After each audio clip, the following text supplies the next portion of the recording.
give an energetic and warm welcome to the one and only Sandeep Maheshwari.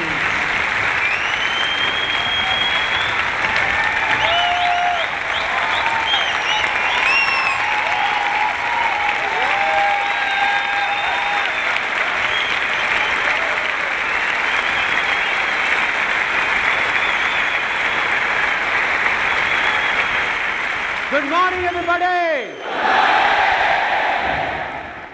It seems there is a slight problem. Let me check. In this year's budget of India, how much is the tax on being happy and excited? Nil.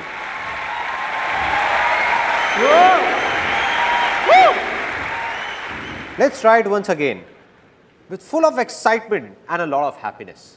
Good morning, everybody! 2.5 years ago, an MBA college in Pune invited me to give a speech. I prepared the speech, mucked it up for a month and was fully confident about it. No problem.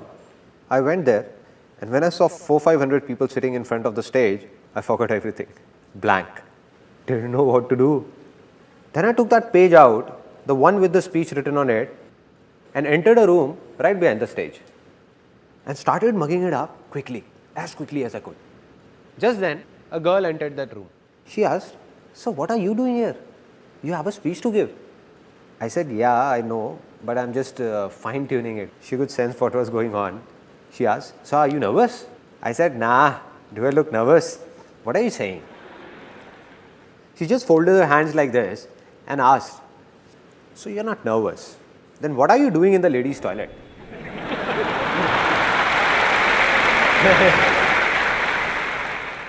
Then I looked on the other side and said, "Shucks, man." After that, somehow, I got out of there and went onto the stage. I went and stood behind the podium. Now just suppose, you can imagine the situation over there. This is the podium and here I am, fully prepared. Good morning, everybody. My name is Sandeep Maheshwari and today I am going to talk about blank.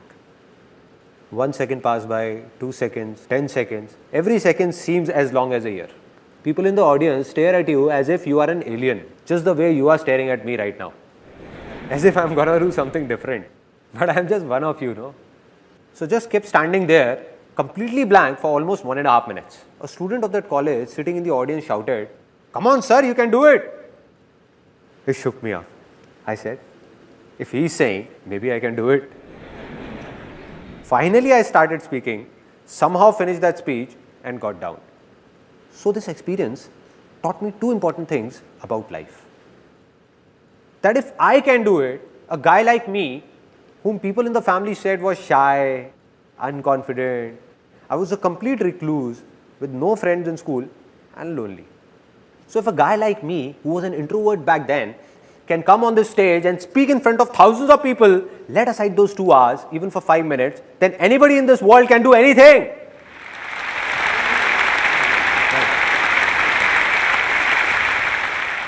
This was the first thing. And the second thing I learned made me swear to myself, never to mug up anything. So everything I'm going to speak today, I have no pages in my pocket. No mugged up matter. No preparations. I have no clue what I'm going to speak about. I'm not going to do this seminar from here, but from here, from my heart.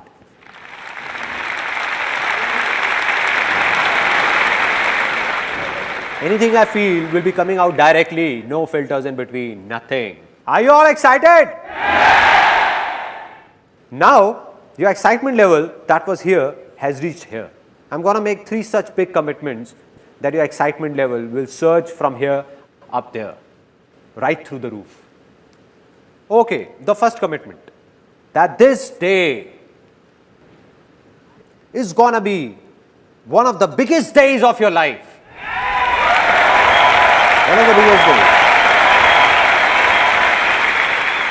And you won't be able to forget it. Never. And I'm not only saying this, I'm making a commitment in front of thousands of people whom I don't even know. And even if a single person says that this day was not that big or was not that good, then he or she can let me know at the end of this seminar and I'm going to apologize to that person in front of everyone for wasting his or her time. This was the first commitment. Now the second commitment. A lot of you people sitting here would be thinking, Okay, there must be something in it for us, but tell me what's in it for you? Why are you doing all this? What's the catch? Wherever you would have seen the word free written, it has a small asterisk on top of it. Really small, the one nobody notices. And at the bottom, it is mentioned conditions apply. Similarly, there is a small asterisk that you missed. But at the bottom, it is mentioned no conditions apply.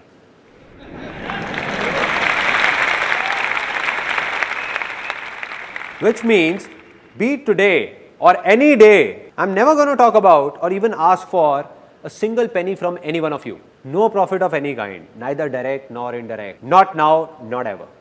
Never. There is no profit, but there is a reason, which you will know as this seminar moves further, that what is it, that what it is. And it's a big one. Final commitment, the third commitment. It's less of a commitment and more of a surprise that today, this seminar, this is the last seminar of my life, the last life-changing seminar. And there is a very big reason behind it, which I'm going to share with you at the end of this seminar, for this being my last seminar.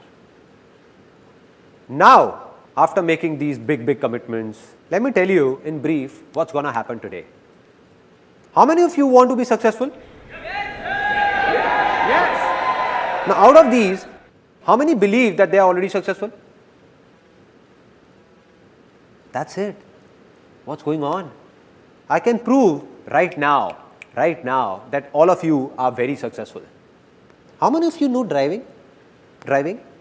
Out of you, how many ride a two-wheeler? So all of you who ride a two-wheeler, like you said, where do you ride this two-wheeler? Delhi. In Delhi. And many of you in different parts of India. Now, what I can make out of this is that all these years, you have been driving two-wheelers on Indian roads and are still alive.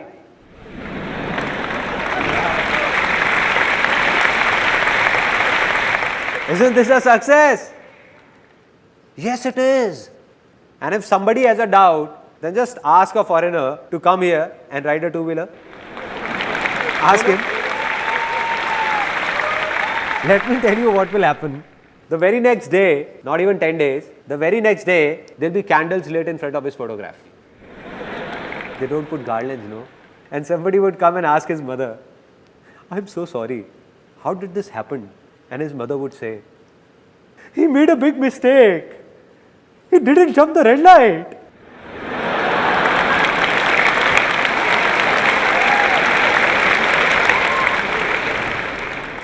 She would say, it's simple. Here nobody stops at the red light. People keep driving till the time the person from the other side whose signal is green doesn't make a gesture like this. Where? Where are you, brother? Where?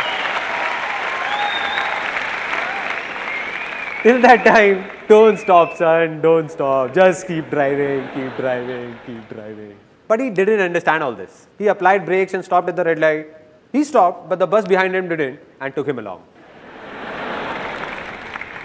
Which means that in his own life, back in his own country, he might be very successful in many things, but driving in India, he failed and failed miserably. But you all are successful. So what is the problem? The problem is that with time, the definition of success changes. There was a time when driving was a success. Now after learning how to drive, definition changed. Getting a degree was a success, right? After that, it was to get a good job or do a business. That also happened. Then success was all about getting married. It's not right to laugh at other people's mistake. Well, anybody can make a mistake. So marriage also happened, which means that if I start making a list of things you all are successful in, the day will pass here itself. Even of a single person, you all are so successful. But the only problem is that you don't believe in it. Believe in it and you will realize it.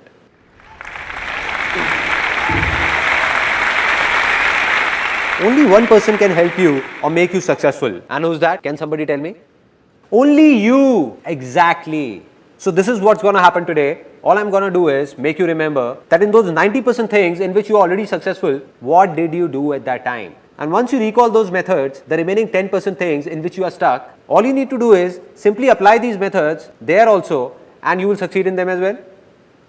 That's all. It's that easy. Now, there is a slight problem before we take this seminar forward, which I am not going to tell you, but show you, and you will tell me what the problem really is. Now, this is a box, and I want to put these balls in it. Now, let me give it a try. Oops, sorry. I didn't notice it. So, you know what's the problem? This box, imagine this box to be your mind, closed by a lid of your beliefs, everything that you would have heard and believed since childhood. So, the moment I am going to say something that's against those beliefs, suppose I say something and you believe in something else, you will think he's crazy, let him speak. So, nothing's going to enter inside. So, what to do? Open up your mind so that something enters inside. So, I request you all to open up your mind for the next 1.5 hours. Let it fill up with what I say. Then sit back and analyze what's useful and what's not. If you think something is just trash, just throw it out. And if you like something, keep it. But at least for the next 1.5 hours, just try and understand what I am trying to say. Only then will something happen. Only then it will be worth it. So, can I expect that all of you sitting here have opened up your minds? Yes or no? Yes or no? If opening up your mind was so simple, there wouldn't have been any problems. Let me ask you a simple thing. Who all have open minds by default? Who are ready to learn anything always? Kids, exactly. Let's give a big hand to all those who said kids. See, why are we clapping for him? Let me tell you. Not because he spoke something extraordinary, but because he at least spoke something. I asked and he answered. This is a very big quality of being successful. That it's not just about thinking, but doing it as well. So let's do one thing. I have a simple idea that let us all become kids for the next 1.5 hours. I am a kid and like me you are all kids. So are you all ready to be kids? Yes or no? Yes, yes or no? Yes. Now that you have said it, you can't step back. Now you will see what all strange things are going to happen here. Now we play a game that's called pay attention. It's really funny. Sparrow flies, parrot flies, dog flies, cow flies, potty flies, piss flies. Now some of you are laughing. The ones who are have already become kids. And the ones who are not laughing, they have to be kids. Kids enjoy such silly things only. Kids enjoy this only. They don't enjoy mature talks. If somebody expects this seminar is about some complex lectures, so my friend, you have come at a wrong place. If I want, I can make this seminar so complicated that after listening to it, you will say, didn't get it. Must be something nice.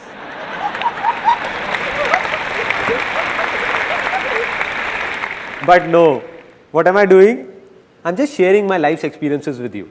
My life is easy, so I'm going to tell you how is it easy, why is it easy, and how can you make your life easy, not complicated. So, I'm going to ask you a simple question, and if your answer is yes, then put your hands up. If it's no, keep your hand down, and if there is a doubt, then stick it up till here. Alright, simple. First question. How many of you are male? Oh, some have not raised their hands till now.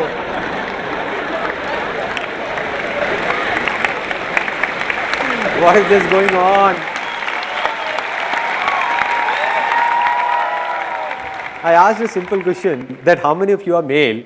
They are not listening to me. They started looking at the person next to them.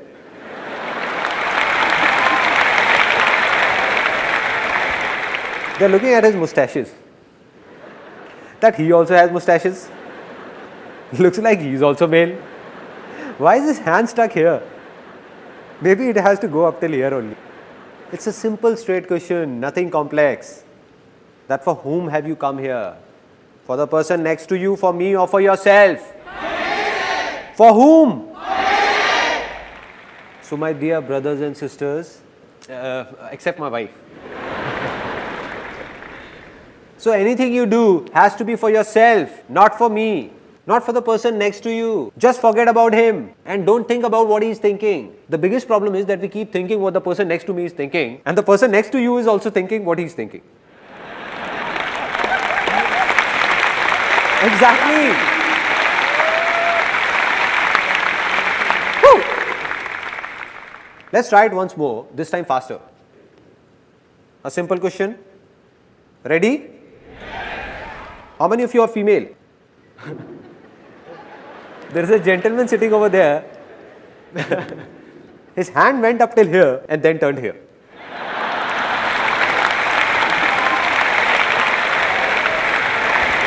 How can I make a mistake? There is no doubt. I am not a female. Have still not become kid, no. Still, there is something inside. Once more, we will do it again fast, real fast. How many are male? Female? Male? Female? Female? Female? Male? Male? Male? Female? Male? Female? Male? Female? Woo!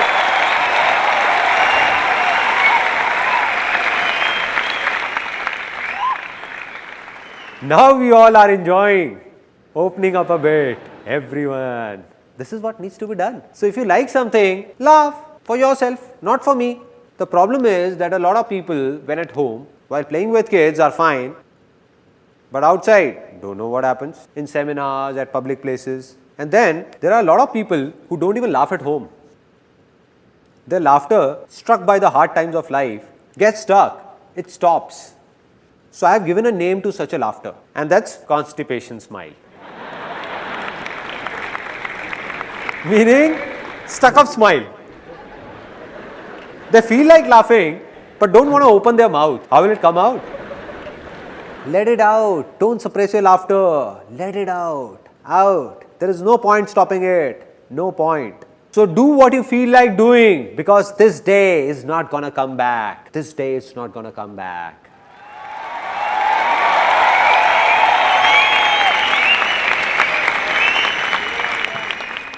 So now I'm going to narrate a story that has a deep impact on my life. Today, whatever I am, this story has played a pivotal role in it. And later, when I'm going to tell you the story of my life, that who am I, where have I come from, what I did, what all problems I faced, then you will come to know that this story had a big role to play in it.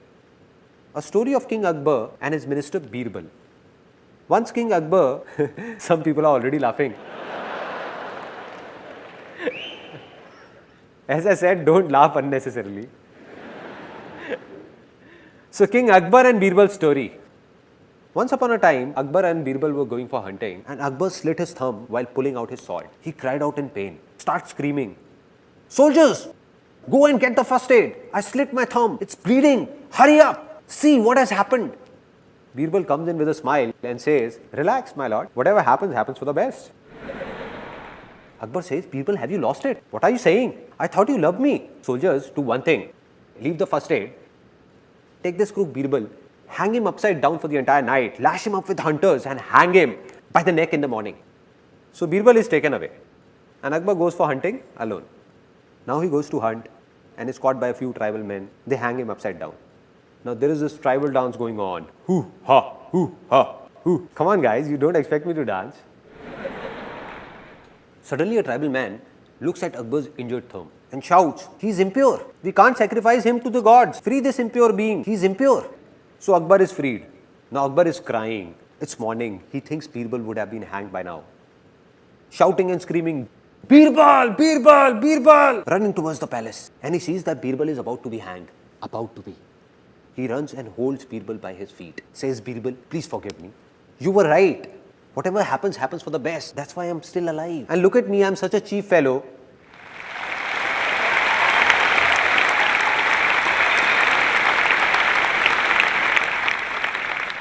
And look at me, I'm such a cheap fellow. What have I done to you?"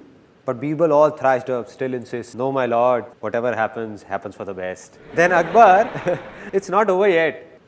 Then Akbar is shocked. He says, "Birbal, are you nuts? What are you saying? What could be good in it for you?" He says that if I would have gone ahead with you, they would have sacrificed me instead.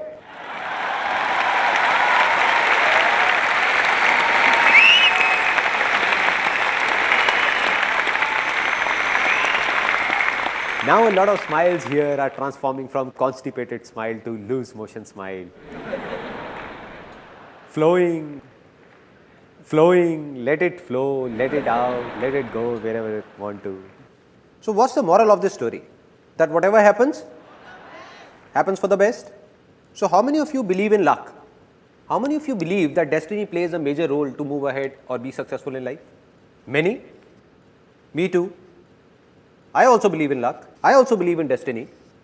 But I only believe in good luck. I believe there is nothing like bad luck in this world, because whatever happens for the best. Right? It means that even if something bad is happening, it seems to be bad. It is not actually bad. It seems bad at present, but in future we realize that it was also for the good.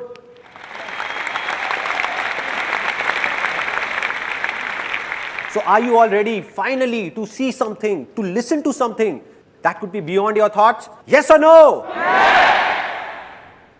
Now see what could possibly be beyond your thoughts. This is the thing that I am talking about. Can all of you see it? No? How is it possible, man? How is it possible? In my hand, I am holding a row of 50 feet tall trees with thousands of leaves, countless fruits, and you can't see it? Some people can call them seeds also if they want to. Did I say something wrong? Are the tallest of those trees not hidden in the seeds?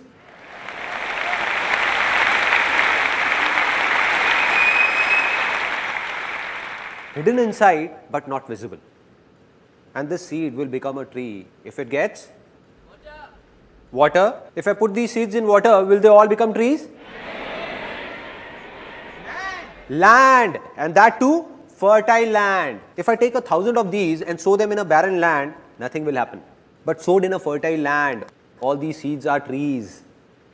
Simple. Just like this. Similarly, all of you who are sitting over here, I have already told you that you all are already successful in a lot of things, and of a remaining few things that you want to be successful in. The seeds are inside you. That tree of success is hiding within you only. All it needs is a fertile land. Exactly. Now will somebody tell me what that fertile land is? Anybody? Environment? Thoughts? A lot of people over here are saying a lot of different things, but most of you, as I can hear, are saying thinking. It's not thinking. It's not positive thinking. We keep talking about positive thinking. If we have positive thinking, we will be successful. In a single day, in everyone's mind, it has been proven scientifically, more than 60,000 thoughts emerge. So anybody, no matter how big, how powerful, or how evolved, he cannot control his thoughts even if he wants to. So it doesn't make a difference what you think. It doesn't make a difference what you speak or listen to. All that matters is what you believe, because what you believe, sooner or later you become.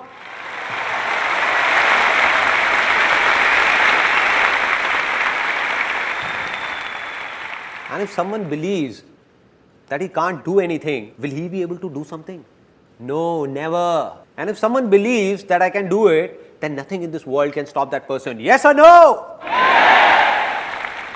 So simple, so simple. So what am I saying? I'm saying something big that might hurt a few people. That all of you who are sitting here, more than 90% of you don't even have a land that's fertile enough to sow the seeds of success in. That very land is infertile. Strange to hear, na? Okay, I'll not comment on you, rather share my own experience. Till the time I turned 18, as a kid, I believed I could do anything. But by the time I started growing up, grew up, there came a stage in life where I believed that I'm good for nothing, which means my land became infertile. So why did this happen? Where did it all begin? It all began in childhood. So here's a short film that you'll see that will explain why did that land become infertile and how to make it fertile again. Since childhood, don't know how many times you would have heard that you can't achieve your dreams.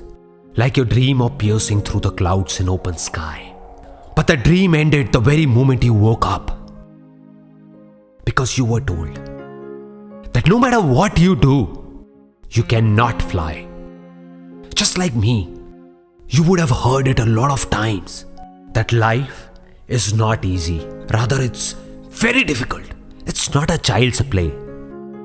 What if I tell you that all those people who told this to you were intentionally or unintentionally lying about it? And in this whole world, anybody who has been successful has done so by keeping that little kid inside him alive and not by killing him. That kid who is not afraid of dreaming, who learns to walk by falling again and again, who believes that he can do anything, who not only flies in his dreams, but in reality as well. So are you ready to become a kid once again? Because being successful is not a man's task. Rather, it is a child's play.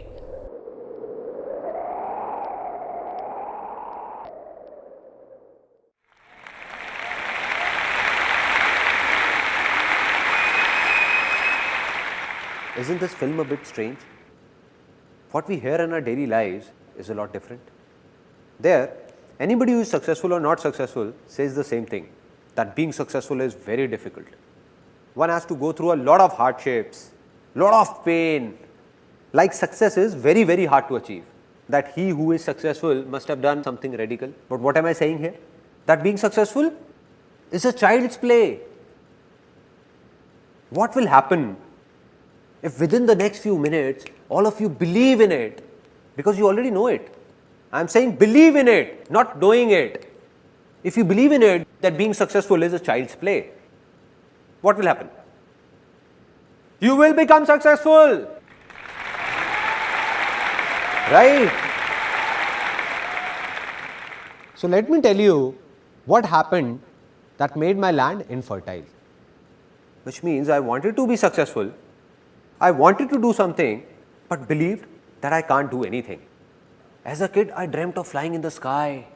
But by the time I grew up, I was even afraid of walking. There was a stage in life when I thought I can't do anything. What was the reason? The root cause. The root cause is somewhere in our childhood. How many of you are from a middle class background? A lot of you. I also hail from a middle class background. My family, we used to live in a small house, just a 2-room set. We had limited income with a rented accommodation. I had a friend in the neighborhood by the name of Puneet. They were well off and his dad got him a brand new red bicycle, imported cycle. Earlier when we used to go to the park, we used to race and I always won. But now, since he was on his cycle and I was on foot, I used to lose. So one day I went back home after losing again and demanded the same cycle from my father at any cost. That too the very next day. I don't know anything. My dad said, it's not like this. It's your birthday after 6 months. I'll get you the cycle then. But I was unmoved. The next day, tired, when my dad returned from office, my mother went up to him and said that Sandeep has not eaten since morning.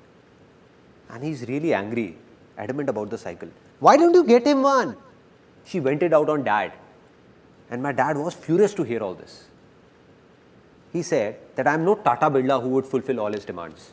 I can't get him a cycle. Do whatever you want to do and leave me alone. Dad was really angry and I was standing outside. And after such a heated conversation, I preferred to stay out of the room.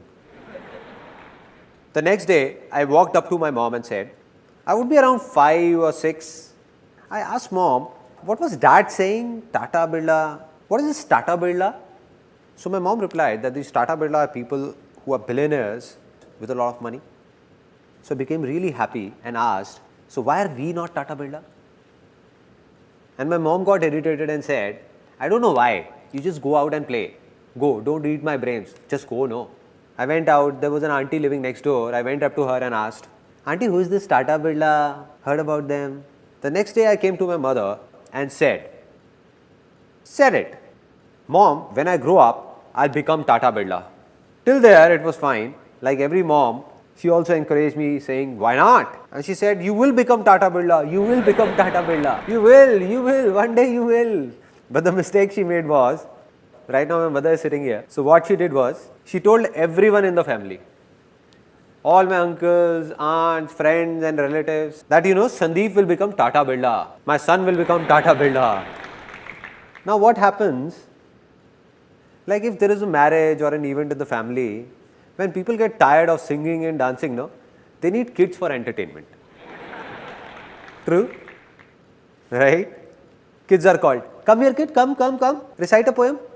Okay, tell us, do you like your dad more or mom? What happens? And everybody enjoys. In my family, they used to call me.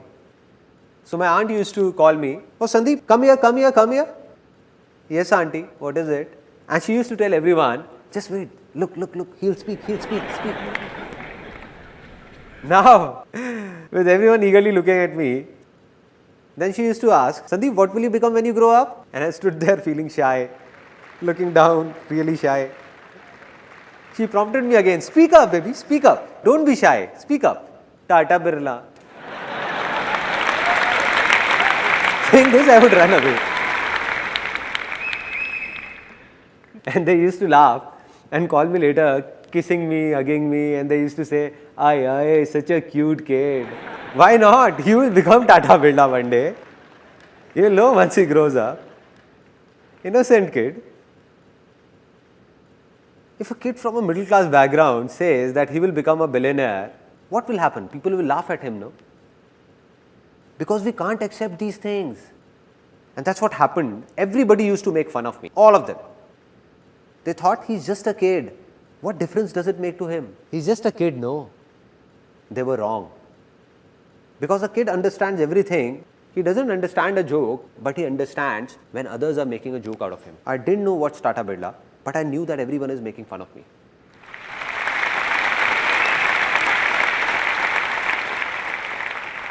And who are these people? The same people who are my family, the ones I trust, who are dear to me. So I thought that if all of them are saying, then maybe they are right. How would I know? I'm just a kid. And by the time I grew up, there were many such incidents and talks. So by the time I turned 18, all I desired was a salary of 10 to 15,000 rupees. That's it. I still remember when I was 18 or 19, I went to someone for a suggestion. Every family has a person or two whose advice everyone seeks, right? Isn't it? Some of you are laughing. It seems they got the same advice as I did. So I went fully prepared, thinking that I'm going to this influential person, and if I goof up anywhere, then my family is not going to support me. So I went fully prepared for it. Fully prepared, thinking what he might ask. He asked me 10 things, saying, what if this happens? What if this? What if this? What if this? Since I was fully prepared, I said that if this then this, if this then this, if this then this. When I answered all his questions, he said that, listen kid, all this you're saying is very impractical and it can't be done. And I asked, why can't it be done? Can you please explain why can't it be done? He got irritated because he was at a position where a kid who was a nobody came and questioned him that why is it not possible? So his ego took a hit and he said that, listen boy, you don't know anything about it. It's easy to say but very difficult to do. How many of you have heard this dialogue? Everyone. And that too, how many times? Have you ever wondered the impact of this simple dialogue on our minds? Or on that land that I was talking about? This word difficult is also a seed.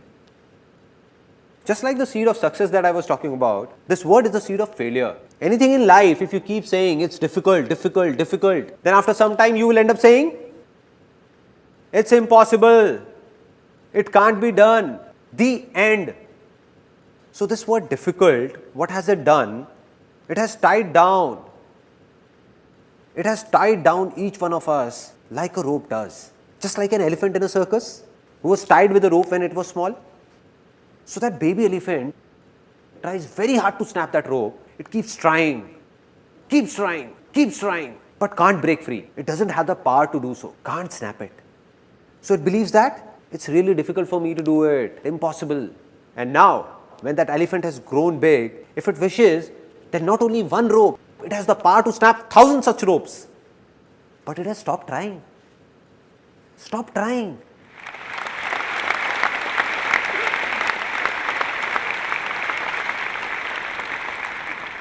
If someone sneaks in and whispers in that elephant's ear, that dude, you have the power, Just give it a shot. You can do it.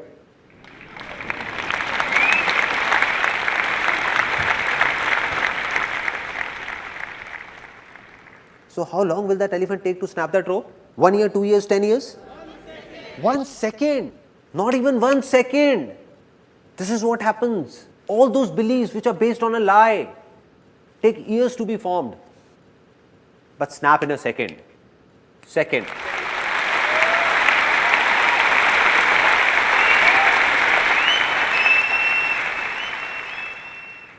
So I'm giving you a few examples of how these false beliefs are broken.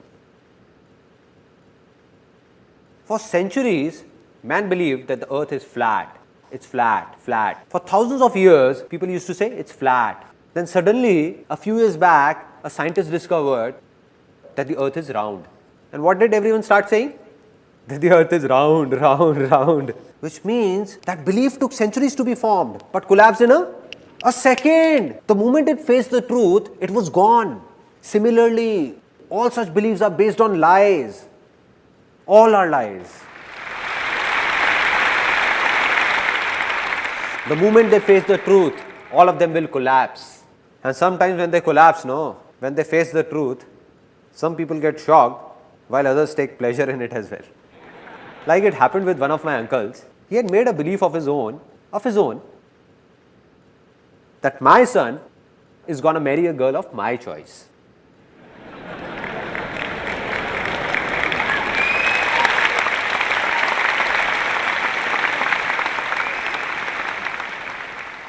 The sons are clapping, but fathers, anyhow. Now what happened? It was his own belief, but it's not true. This is not truth. So what's the truth? What's the difference between truth and lie? The truth is that fire is going to burn you. No matter whether you are an Indian, American, Australian or whoever, fire will burn you, and that's true. But every son will marry a girl of his father's choice is not true. Not true. Not at all true. He just formed it. So what happened? He made a complete plan that as my son grows, I'll do this, this and this to find a suitable girl. And there was another thing in it that I'll make him do MBA from London. And once he does MBA from London, it will look nice on his biodata for marriage that the guy has done MBA from London. So that guy was sent to London to do MBA. And when he came back to India, he got married, and that too, to a guy.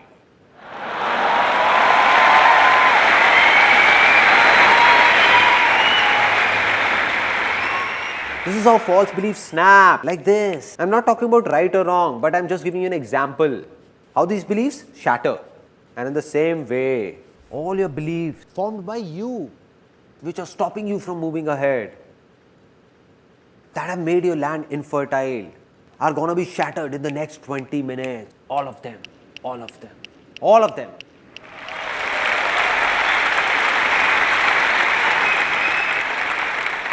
Because you are going to witness the truth. That rope is about to snap in a few minutes. So are you all ready to make your land fertile? Yes or no? Yes. So how many of you are into a job? Okay. Out of these, how many of you find giving job interviews difficult? Going for an interview gives you nightmares. Okay. So many of you. And how many of you find job interviews easy? Again, so many of you. It seems there is some confusion. How many of you find dancing difficult? Really difficult. How many find it easy? Out of you all, with your hands raised, how many of you can come on the stage and dance with me right now? How many? Oh, so many. Now, why did I ask this? Just to show you a contrast. For some of you, dancing is difficult even when alone. And for some, it's easy to dance even in front of thousands of people. It's easy. What a contrast. What a contrast. Similarly, how many of you find doing business difficult? Business as a name sounds difficult. Difficult? How many find it easy? Easy, huh? Now, there is an interesting saying in India that I can't relate to. That in today's time, doing business is very difficult. Now I don't understand that when did this today's time start and when will it end?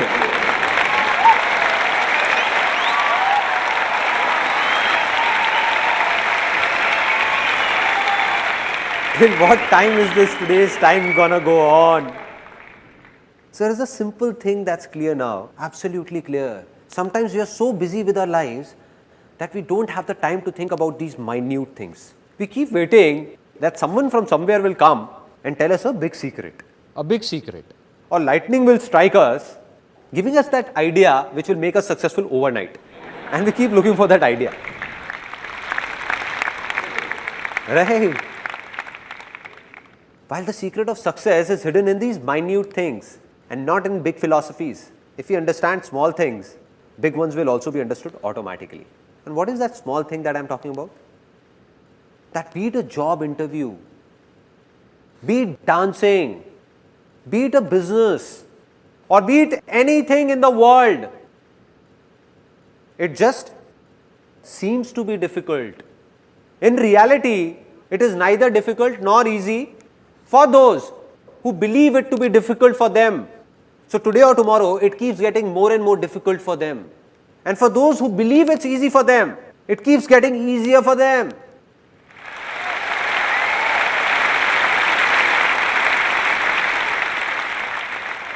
So there are a few things that seem easy to you. So they are easy for you. No need to do anything because they are easy. But a few things are difficult for you. If somehow you start believing that all those things which are difficult for you are also easy, then what will happen? They will become easy. Easy in reality. So being successful will actually be a child's play. Right?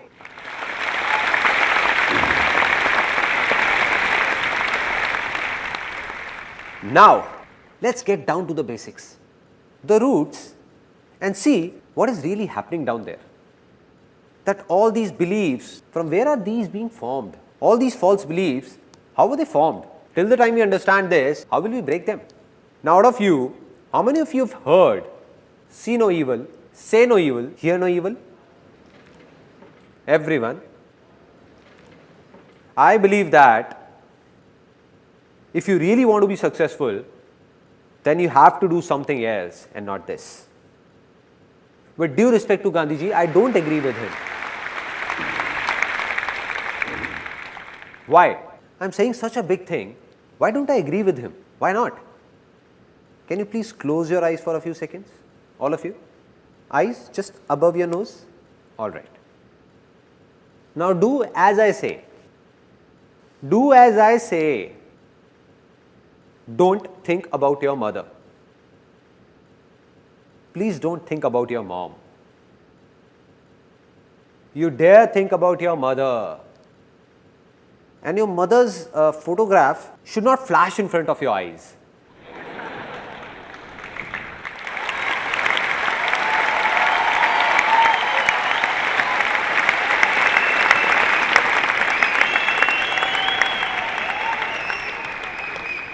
What all was happening?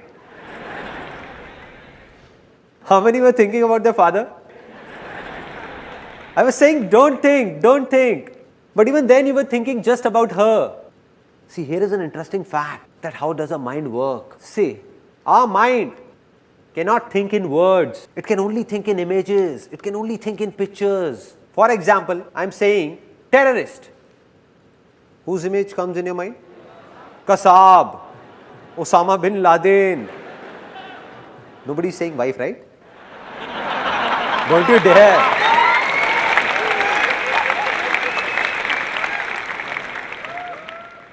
Such images come to your mind. Mother Teresa. What came in the mind? A good image. Peace, right? Zupta. Any image in the mind?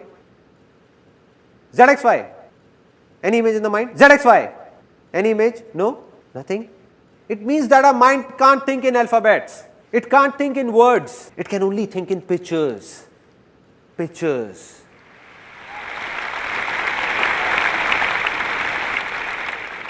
So, nothing can be changed by just speaking about it, whether it's easy or difficult. Anything we want to do has a good image in our mind, we find it easy.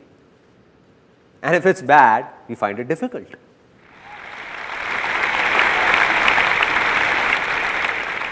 Now, I'll tell you about a very interesting experience of my life When I was a kid, I didn't know about all this, because of which created a lot of embarrassing situations for me. As a kid, I loved beating up my younger sister. She's also here today. Hi there. So I enjoyed beating her up a lot, very much. And whenever I would beat her up, she would exaggerate and tell my dad about it. Means, she would say, I got a real beating. Oh dad, he hit me here, he hit me there. I got a real beating. Dad would have just returned from office, all tired, irritated, and he would start every day, regularly, almost every day. Are you an idiot? Is your mind full of trash or what? Don't you understand? How many times have I told you not to hit your little sister? Not with your leg. She is considered to be the goddess of wealth.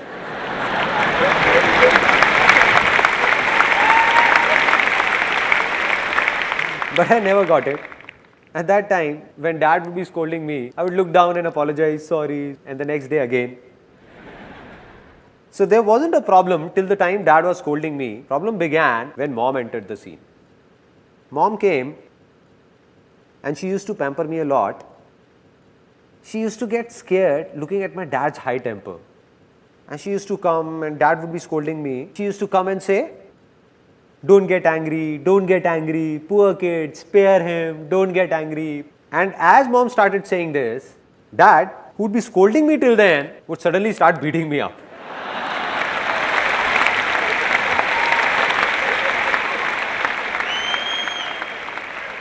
I used to think, Mom, why did you have to be here? Why did you have to be here? The more she used to say, don't get angry, dad would say, don't get angry, Thor! He deserves it, Thor! Don't you dare! Never do it again. I couldn't understand it back then, but today I can understand the problem. Problem is that our mind doesn't think in words, but in images. The moment mom said, don't get angry. So what happened? The image of anger came in. Don't. Any image of don't? Nothing. Get. Yes, do it. So,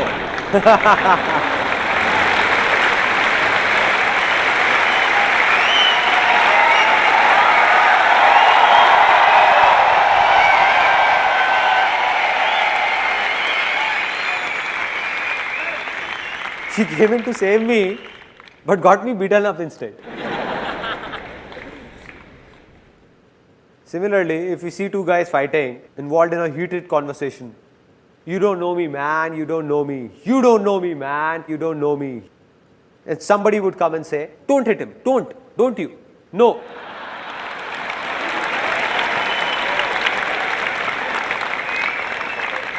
Not this brick, no.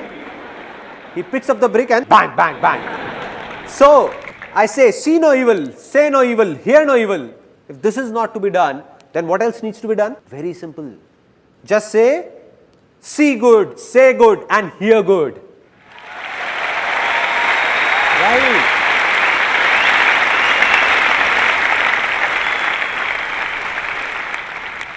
But it is also not something new. Everyone knows about it. And this is called positive thinking. Everyone is talking about it. Anywhere you go, to think positive, think positive, think positive. Does it make a difference? To some extent, yes. To some extent. Because positive thinking is like allopathy and not Ayurveda. It's a temporary relief.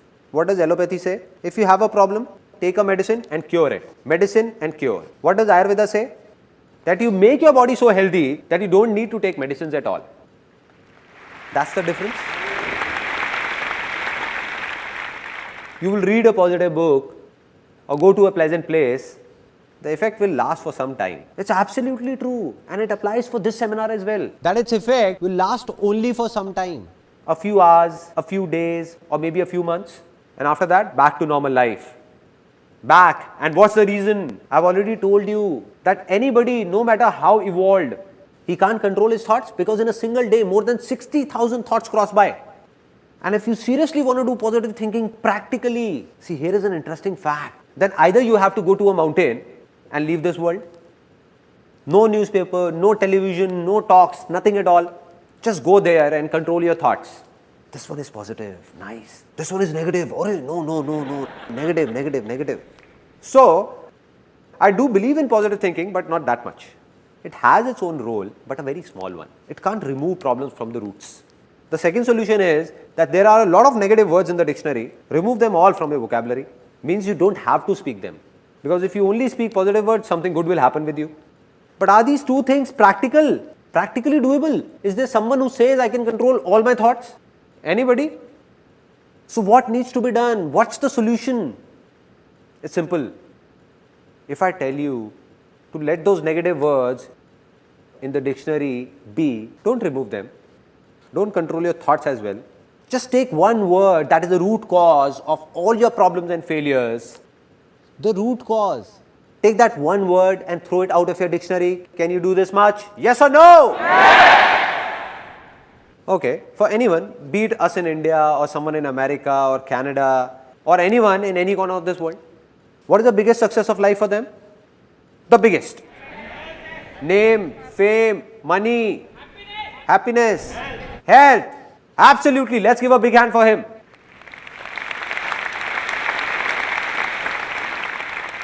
No success is bigger than health. A man with a lot of name, fame and wealth, but without health, is he any good? All is waste, no use.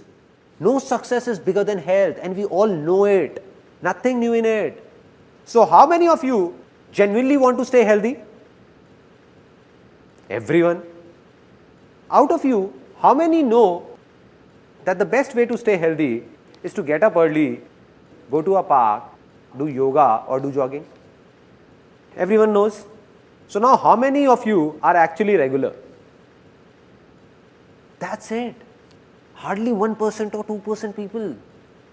Now see, the problem is that we all know these things, but when do we remember them? About health, to stay healthy. The time we are sick and visit a doctor or visit a relative or a friend in a hospital, when the doctor warns us that either you do something now or the Almighty will do it. Cholesterol levels, man. Right. And then suddenly we wake up saying something needs to be done now. And from that very day, you make up your mind that from tomorrow morning 6 o'clock, I'm going. Everything is planned. Left office on time. Thinking, I have to go, I have to go, have to go, have to go, have to go. It's around 10:30 in the night and you're feeling sleepy, trying to sleep, lying down, eyes closed. You know to wake up early, you need to sleep early. Just then, you heard your famous TV soaps tune. Na na na na.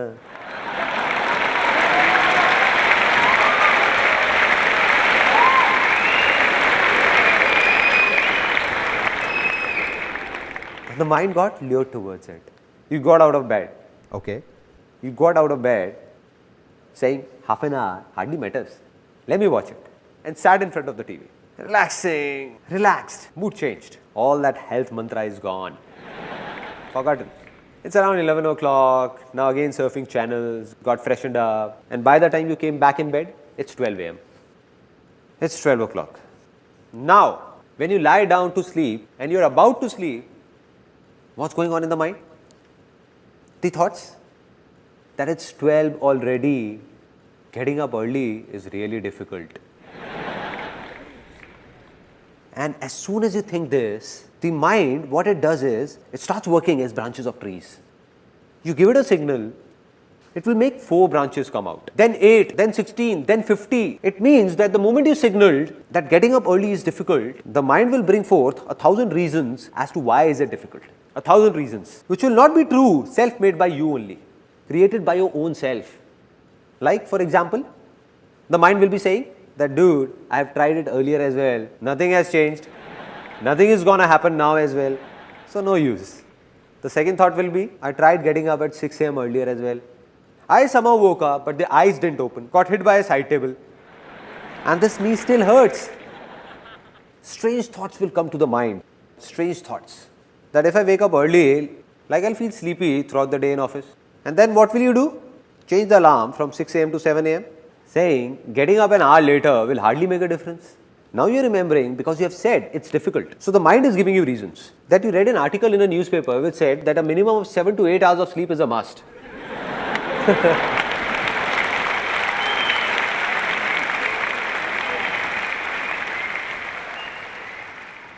Apart from this, some people's reasons are even stranger. Like one of my friends, I told him that from tomorrow morning, you come along with me and let's go jogging. He said, I'll not go in the morning, I can go in the evening. I said, why? Why not in the morning? He said, I go to the park in the morning and I see that man and I don't like his face. I said, what kind of reason is this? Now the solution of this problem. And it's really simple. That very moment when this thought comes to you, when you're just lying down, all you need to say is that no matter how late I sleep in the night, getting up early is easy for me. It's easy.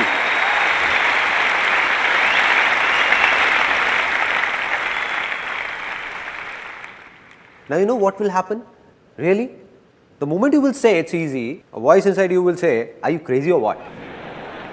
How is it easy? Because we aren't used to it.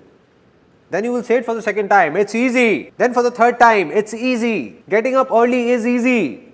The moment you say it 3-4 times, your mind will give you 1,000 reasons that will prove it's easy.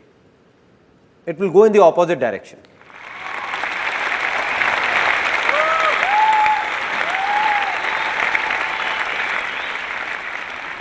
At that time, mind will be filled with some other reasons which will be completely different from the previous ones. For example, the first one will be, come on dude, I just have to get up at 6, not drill through a mountain.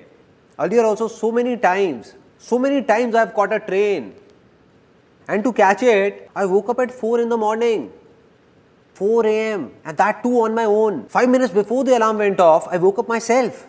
I can catch the train again even if I miss it. But where will I get this body from once the health is gone?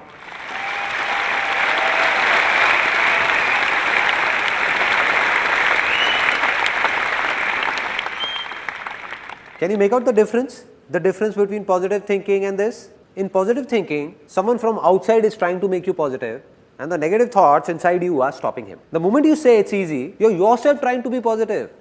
Nobody from outside is doing it. Rather, your own mind is doing it.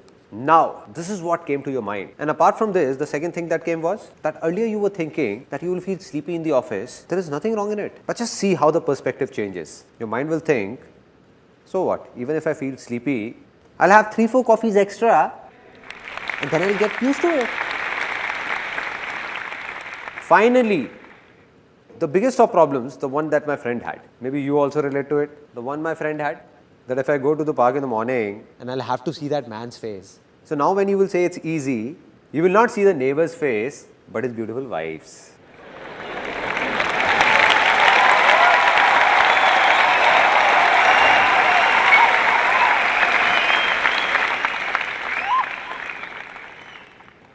It's that simple.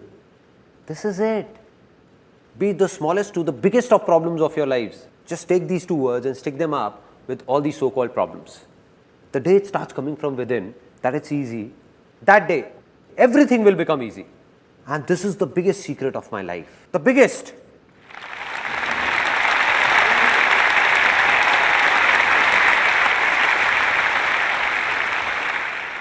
There was a stage in my life when I thought that I'm good for nothing. I can't do anything. Nothing at all. Went to a call center for an interview, don't know where all I went, did what not, but didn't get a job. It was a stage that if someone would have offered me 6,000 rupees for which I would have to work for 12 hours, slogging for the entire day, doing heavy loading jobs, I was ready. There were such major problems in my life.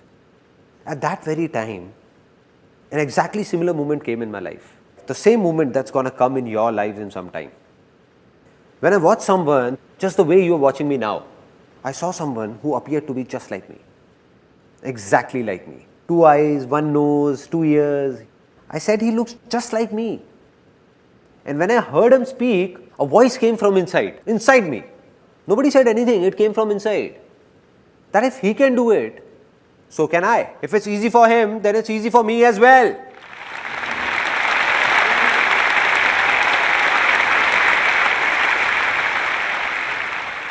Finally, the moment has come to decide. Because I believe that if nothing has changed, then nothing will change. Although you all have come here, but if you don't make a commitment to yourself, or don't try to change yourself, then nothing will change when you step out of here. Nothing different. Just a good time pass and finished. So it's time to make a commitment to yourself. Take a decision to change yourself. You have two options. First, there are a kind of people in this world who themselves keep making the smallest of their problems, their troubles, bigger and bigger, and keep complaining. There are a lot of such people, and there is nothing wrong in this. All we need to do is understand that if we are like these people, only then will we be able to change ourselves. But if we don't accept it and say, no, I'm not like this, then you will be like this only, like you have always been.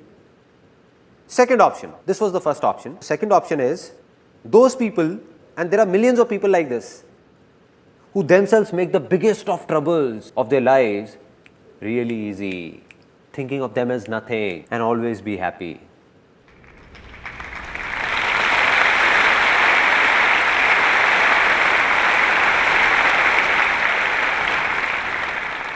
So what have you decided that from now on, will you be happy or just complain? Be happy. Now, the moment I was talking about has arrived. I'm going to ask you a question from the bottom of my heart, and the ones whose inner voice comes out, for them, the land has become fertile. Fertile. Anything that was past has passed. Let it pass. But today, do you believe you can change your future? Yes or no? Yes or no? Yes or no?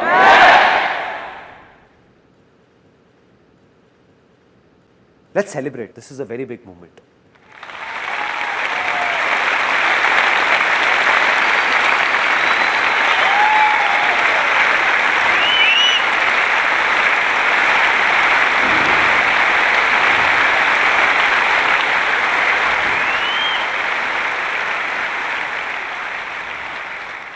And I'm not just saying this, I can give it to you in writing, signed if you want. That life will not change for the ones who said yes or decided from the bottom of their heart yes. For them, life has changed, already changed, already changed.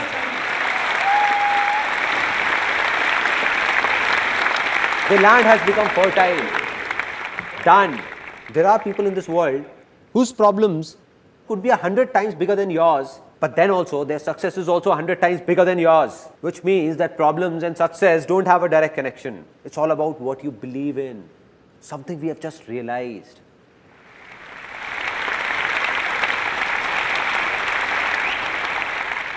Now, just a small task to do. The land has become fertile, but no matter how fertile a land, if you don't take good care of it, what will happen? It will be barren again, back to being infertile. So what we need is a plow to keep tilling that land. A plow. And now what is that plow? It's easy. Exactly. Don't underestimate its power. It has changed my life. What needs to be done is that anything you want to do in life but believe you can't do it, just attach these two words. It's easy. And then see what happens. I'll give you an example what happens. How many of you are students? Okay. Many would be engineering students also. How many are engineering students? A lot. Now what happens inside an engineering college? Leave alone the top engineering colleges like IITs, other top colleges, number 1, number 2, but not many students get admissions in these. And they get admission in a college which is not highly ranked. Now what's the general discussion in that college? And after taking admission yourself, you're cursing that college all the time. This college has this problem, that problem. You're told about so many things while taking admission. And now they're not doing anything. This is bad, that is bad, that is bad. And the worst is the placement cell of this college. All the students, all of them are saying that a degree from this college, leave alone any MNC, will hardly manage to get us a rupees 6,000 job. Right? This is what happens. Such strange talks are going around everywhere. And we also start doing it.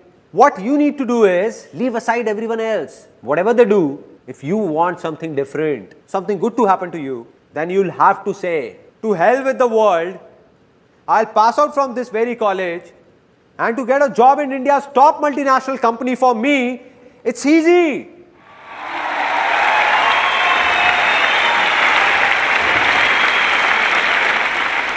Right? Let those 99% people say it's difficult. Let them do a 6,000 rupee job. Let them fight over it. I'll get into a top company. Now what will happen when you say this? From outside, you will say it's easy, but the inner voice will say it's difficult. Again from outside, you will say it's easy, but the inner voice will repel, saying it's difficult, difficult. The day your inner voice says it's easy, inner voice from here, that yes, it's easy for me to get a job in that company, within some time, I can guarantee this, you will be sitting in that company.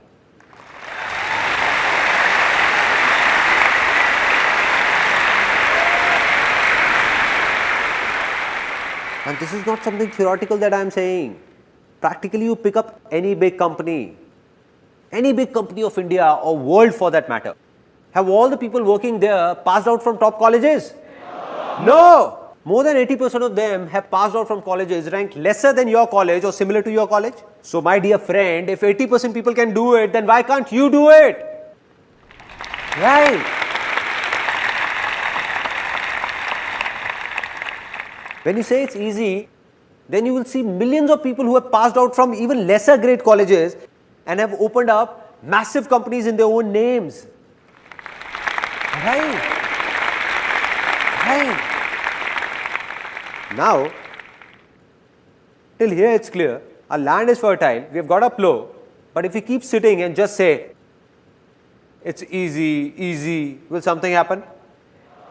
Nothing will happen. Means something needs to be done. It's time to do something, to decide what needs to be done. Without this, nothing will happen. Now, this is where a lot of people get stuck. Some say, there are a lot of options, what do I do? They say there is a confusion, what to do, what not to do. Many of you.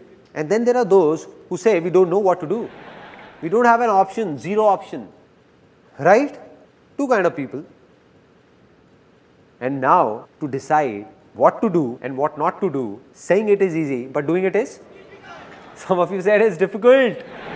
It's easy, right? See, there are only two options. Only two options. Very simple. First, to listen to your outer voice. And what is this outer voice? What others say.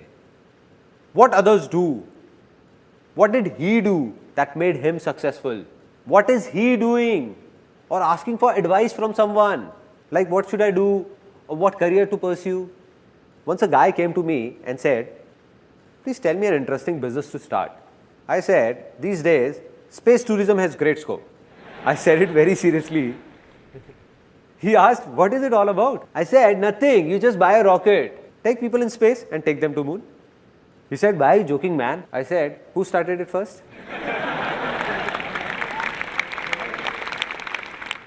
So what's the second option? The first one is outer voice and the second one is listen to your inner voice.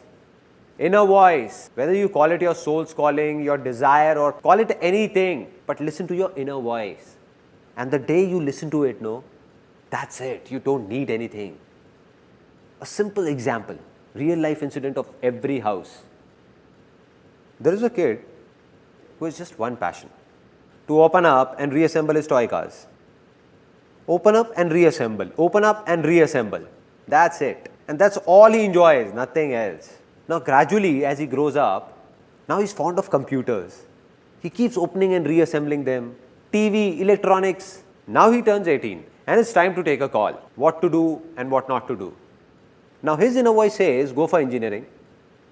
Engineering. But everyone around said, that son, don't go for engineering, there is no scope in it.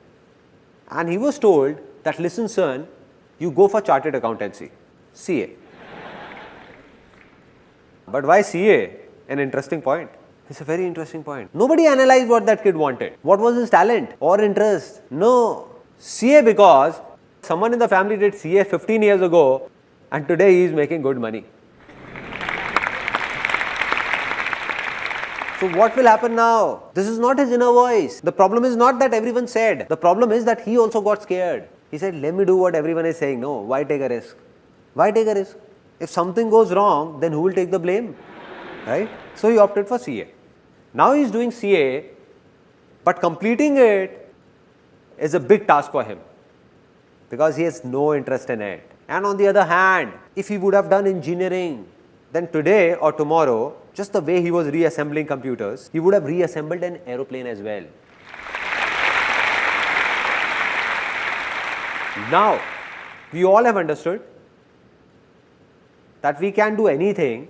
We have heard our inner voice. Internally, we know what we want to do. But then also, after having a fertile land and seeds in our hands, if we don't sow these seeds, will something happen? Nothing. If we don't take an action. Worldwide, a lot of researchers have proved that 90% people who failed have one big reason, one common reason, and that is that they don't even try.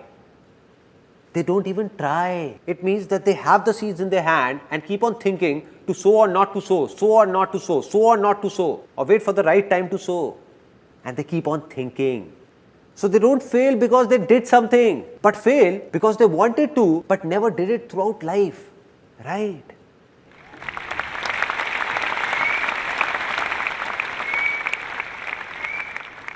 Now we understand that the problem is not taking an action. Let me ask all of you, why don't we take an action? We know we have to do this, still we don't do it. Why? It's one word, one word. Fear, risk. And that's completely genuine. I'm not saying it's wrong. It's completely right. Because we are not alone. Today your inner voice says, I must do this. You also have your family, your house, kids and everything. How will you do it? There is a risk involved. Rubbish. All rubbish. I don't buy it. Why so? Because there is nothing known as risk in this whole world. God or whoever created this world didn't make anything by the name of risk. It is man who is creating risk for his own self. We are ourselves creating risky situations for ourselves and are getting scared of them. A little kid who is just born, we tell him impatiently, everybody encourages him to run. Run kid, run. What will happen to the kid? He'll break apart, he'll fall. Right? It's risky. But if that kid is given time and he is told to start by crawling, slowly, slowly, then walk holding a finger, then walk and then run. Is there a risk then? Not at all. Yes or no? No. Here is an interesting thing that happened with me 5 years ago. One of my friends came who had done MBA finance. I asked, what's up man? He said, nothing man, it all looks fit, but life is shit. I said, what happened? He was actually very tense. He said, I'm not happy. The 9 or 10 hours in office are so suffocating. I have no interest in this finance field, no. And it's really bad, and by the time I come home, I take all my frustration out on my wife and everybody. I just lose it and get irritated. I said, okay, it seems that you need to do something else or think of something else. So he said, that's why I have come to you. And I asked, what have you thought of? He said, man, but will you be willing to help me? I said, come on man, just say it. I'll do whatever I can. So he said, I think I should learn photography just the way you did. Will you teach me? I said, that is fine, I'll teach you, but why do you want to do photography leaving finance aside? Why photography? Any reason?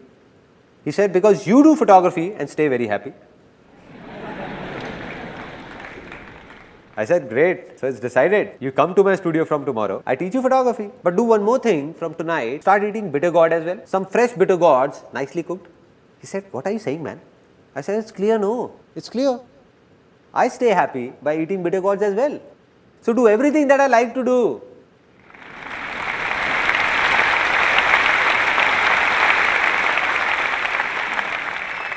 I said, listen man, you were about to make the same mistake you did many years ago. I said, I'll make you see 100,000 photographers, 100,000 who do photography like me and are not happy at all. For them, photography is just work, nothing else. And I said, I'll show you 100,000 people who do what you have been doing from the field of finance and are very happy. Very happy. It means that no work is interesting or boring in itself. It all depends on your interest. What do you like? Anything that is from inside is good for you. And if not, then it's all waste for you. And so he got it somewhat. He said that I don't get it. All this inner voice thing and what all you say. How to listen to my inner voice? There is no inner voice inside me. It's a genuine problem. Now there is no voice, what will you do? I said, look, I'll make it simpler for you that how to listen to your inner voice. Any such work that you can do without getting tired, non-stop, 12 out of 24 hours in a day, without bothering about money, whether earning more or less, and still be happy about it, that is your inner voice.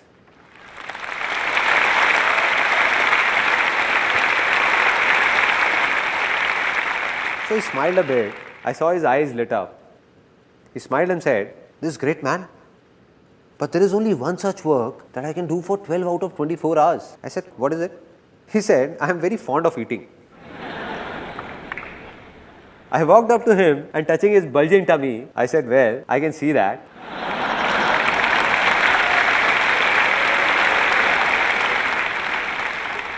I said, "I would have known it anyway." He said, "Come on, man, I'm serious." I said, "Okay, tell me now." He said, "What I mean to say is that I'm not just fond of eating, but cooking as well. Cooking is something I can do for 24 hours. Everyone at home makes fun of me. Why do you keep roaming like a cook? But I just love cooking." I said, "Cool, so do something related to cooking. What's the problem? Do it." He said, "Yeah, man, thanks for the idea." I said, "I didn't give it to you. You gave it to yourself." So he said, "Now what I'll do is, you wait and watch. Now I'll open a big restaurant in a big shopping mall." So I asked, "How will you go about it? Buy a space or take it on rent?" He said, "Come on, man, you know I don't have that much money to buy a space. Obviously, rent is the only option." I said, "Okay, take it on rent. Still, it's not a big investment, no? Just assume the rent of a big restaurant in a big shopping mall, like 200,000 rupees as rent. Just 5 million rupees is all you need. You must be having that much on you. Just calculate, no?" He started calculating all my savings from here and there, taking from dad, borrowing it from friends. 3 to 4,100 rupees I can manage. I said, "Great, man, you're just about there. Great, man. Okay, 3 to 400,000 rupees from here. And what about the remaining money?" He thought a lot and said, "I think dad won't mortgage the home for it." I said, "You lost it, man. Just think of something else, man." He said, "I'll make a proposal of my restaurant and go to a bank for a loan. And I'm sure I'm going to get one." I smiled. I smiled and said, "My brother, bank only lends money to those who actually don't need that money." Right.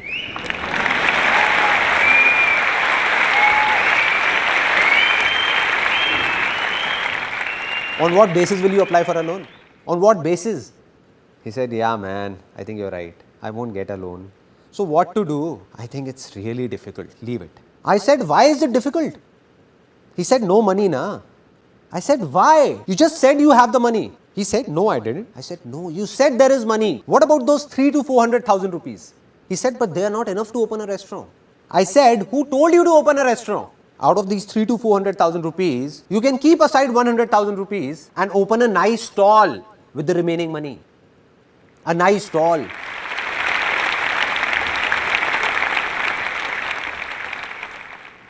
He said, "Come on, man. I'm MBA Finance. I won't put up a stall." I said, "Why? What's the problem? Put up a nice stall." He said, "No, man, I can't put up a stall. Try and understand." I said, "I am understanding it, but you are not. Let me explain that why you don't want to put up a stall. You know if you put up a stall, you will be happy. You will enjoy it. You will cook food, serve it, and people will pour in. And today or tomorrow, you will open up a big restaurant as well from that stall. And you know it. But then also you won't do it. You know why? Because you are thinking that what will my father-in-law say that I got my daughter married to an MBA Finance and he has put up a roadside stall." Right? I said, "This is the reason, no? That what will he think?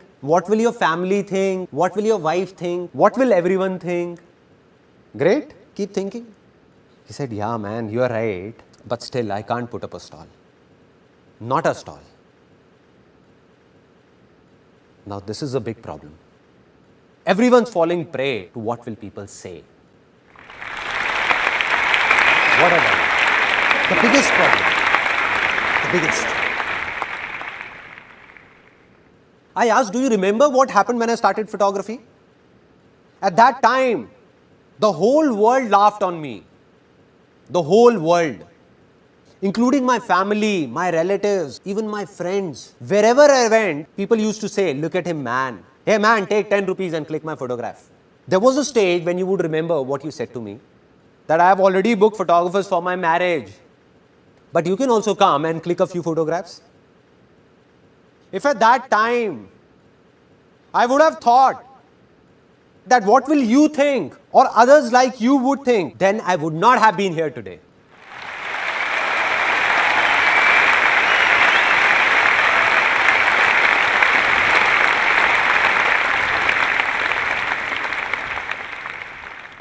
I said those people can go to hell. Whatever everybody thought of me, I didn't care. That's why I've reached here. And it's not me alone. There have been a lot of people in the world who did the same thing as I did. They followed their heart. That means they listened to their inner voice and took small steps. Small steps. Didn't take a big leap. But we all try to start with a big jump. That I'll do this and I'll do that. What's the problem, man? Do whatever you want to do today. And that too from the smallest possible level. And then see who stops you. Nobody will be able to. Nobody.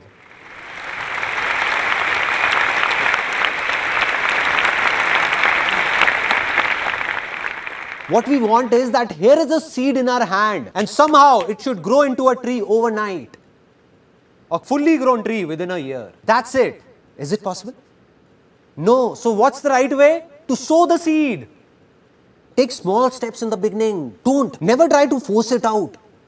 Take small steps. That is, neither to run nor to stop. Just keep walking. Keep walking.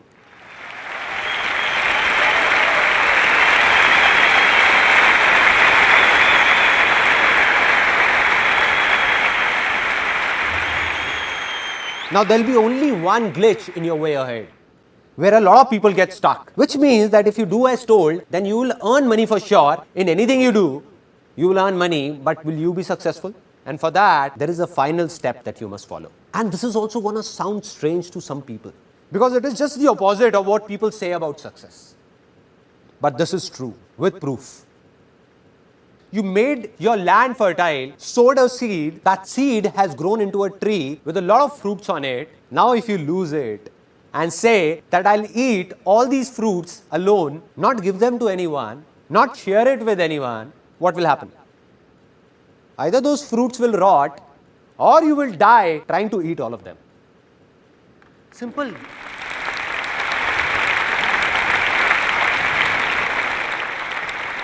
Now here's a story that has a deep impact on my life. Two farmers in a village used to do similar kind of work. Both died and went to God. When they reached, God asked them, so tell me sons, what do you want to be next? What do you want? So the first farmer, full of frustration and anger, started complaining, what God, what a pathetic life you had given me. I had nothing on me, nothing. Look at what you did to me. Whole life passed working like that ox in the field, working. Whatever I earned, people used to take it from me. Nothing stayed with me. Nothing stayed with me. So God, in my next life, please make sure that I don't have to give anything to anyone. Rather, everyone should give me money from everywhere. Everywhere. God said, so be it, son, go.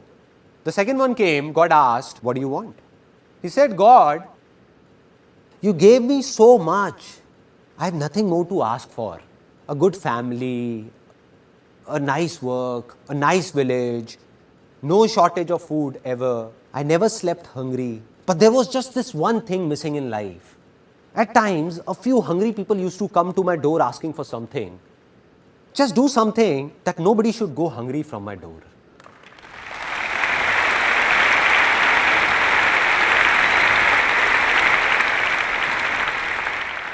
God said, so be it, son. Go, son. Both of them were reborn in the same village. Both of them grew up. The first man who said that everyone should give me, and I don't have to give anything to anyone. So this man became the biggest beggar. I'll not give it to anyone. Everyone should just give me. And the second man who said he didn't want anything but just to feed the hungry, he became the richest man of that village. The richest.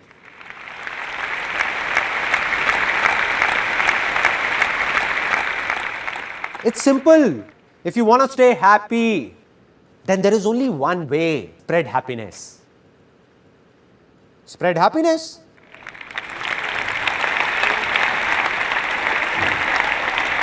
It's so easy, no? There is no other way. You keep staring at someone with anger and expect him to give you happiness. How is it possible? How is it possible? How will anyone make you happy? How will he? If you keep on fighting, then the other person will also fight with you. Out of all the husbands sitting here, how many want their wives to respect them? All of you. Then there is only one way. Respect your wife. That's it. There is no other way. No other way. We want it, but we don't give it. We want love, but we don't give it. We want everything. We want that we must get everything. Now I'm going to say something that's going to shake up a lot of people, really shake them up. Now, how many people wish to have a lot of money over here? Then there is only one way to get it. Give money.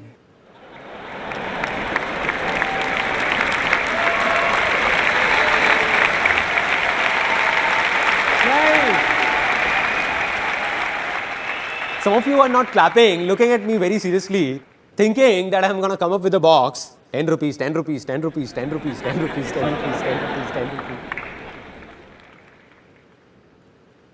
Giving money. How can someone give money? There are strange things that we believe about money. And that too rooted deep in us. No father, no brother, only money together. Right? And some people actually think it's true. They're fighting with their parents, with their brothers and sisters, only for money. For money. I'm not saying that money is not important. That would be impractical to say. It is very important. Very important. But money is only as important as fuel in a car. Neither more nor less.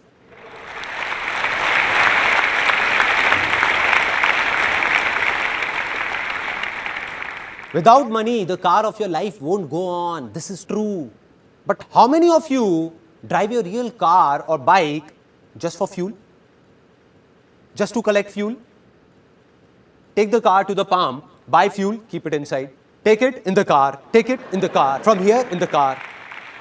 How many? Anybody? So what happens when it comes to money? Why are we stuck there? And that's where we make a mistake. Why? Because a lot of people in the world are doing it. So we think maybe this is right. When everyone is doing it, then it must be right. We know this is not right. Filling every corner with fuel, fuel, fuel, fuel. So much fuel that there is no place for anyone to sit in the car. No place to even breathe. One day a slight spark will burn everything up and we'll perish in that fire.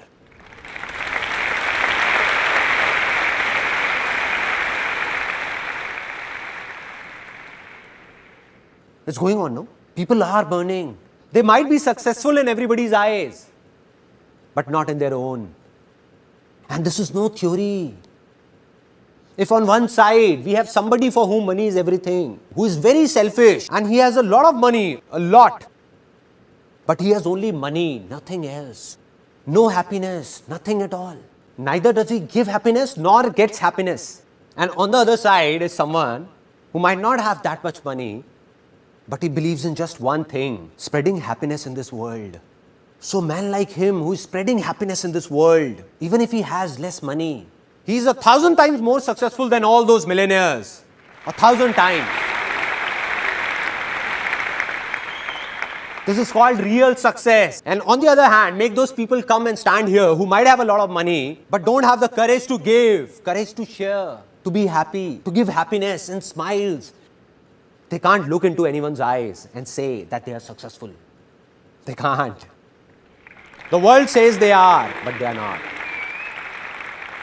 Now let's talk about how it works practically, the sharing logic. There was a stage in my life when I was doing photography and I used to do everything myself. I was the office boy, I was the cleaner, and there was a small studio in one corner of my house. Had put a table chair over there. Used to serve water to people, did photography, counseled people, talked to them. And I realized that I won't be able to do it all by myself. So I recruited a female on somebody's reference and a female joined. Now when that female came for the job, she asked for 10,000 rupees as salary I can't give you 10,000 rupees, but 8,000 rupees is fine with me. So she joined. And within 2 months of when she joined, work started increasing at a good pace. After 2-3 months, I thought that presently I earn 20 to 25,000 rupees a month, out of which this girl only takes 8,000 rupees. I have no sense. So I told her politely that I can't give you 8,000 rupees, but 6,000 rupees is fine with me. Do it or not, your choice. And she left. After she left, for 1 complete year after that, I was stuck where I was. Couldn't move ahead a single step, even a single step. Anybody, anywhere in this world, if he says that he can do everything alone, then he is lying. He needs people to help him out. But why will anyone help somebody else before helping his own self? So he will help you only if you will also think of helping him. Simple.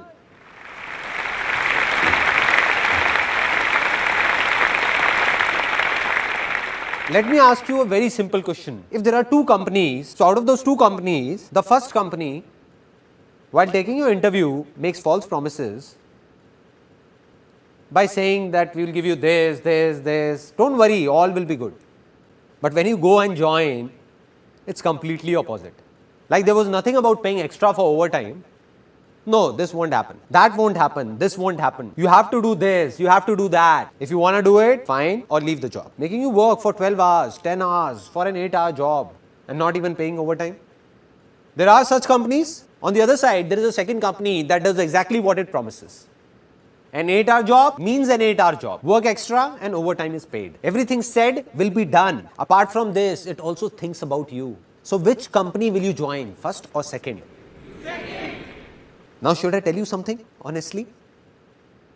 That all of you who said they will join the second company, those very people, if decide to open up their own company, they will end up being like that first company.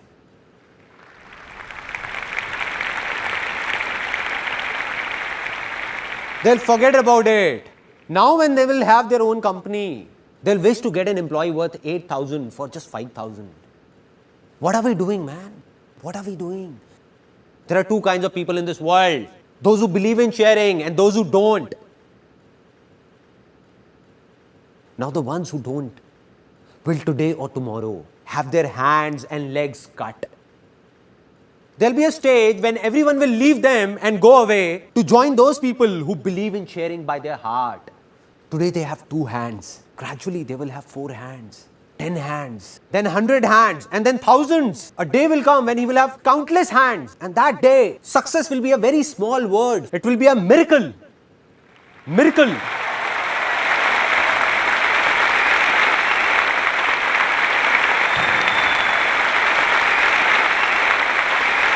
People will say impossible. How did this happen? How can this happen? How did this happen? How can he in such less time? How can he do it? How can? It's simple, man. He knows about sharing and you don't. The day you do, your life will also be full of miracles. Everywhere.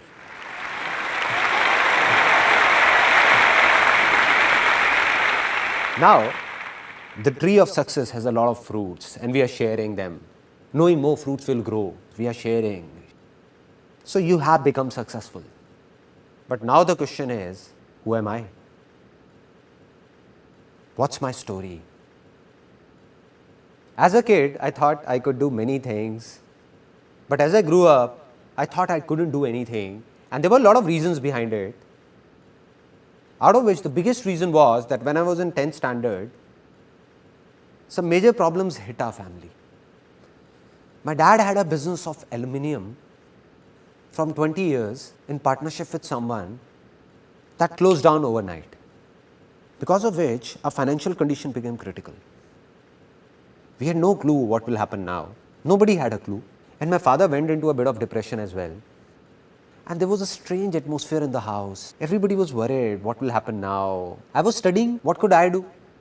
Now there are 2 things that happen in these kind of situations. One, there are families that break apart, fall apart. They start fighting within themselves.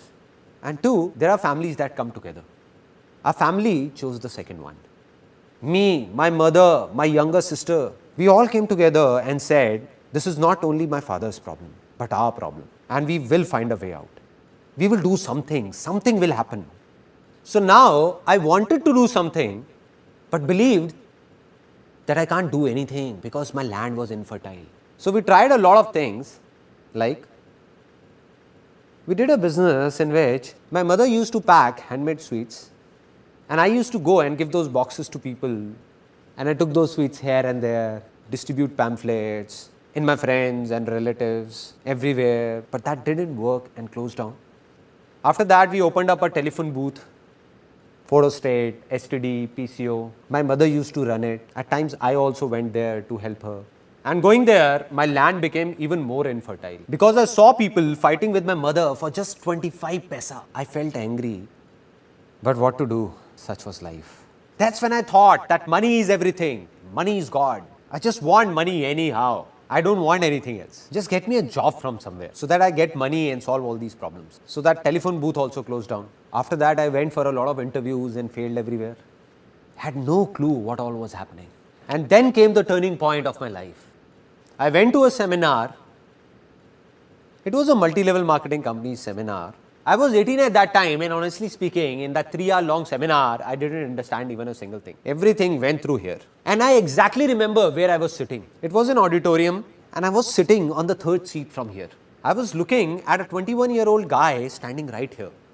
Till the time he kept talking, nothing entered my mind, everything bounced off. But then he said something in the end.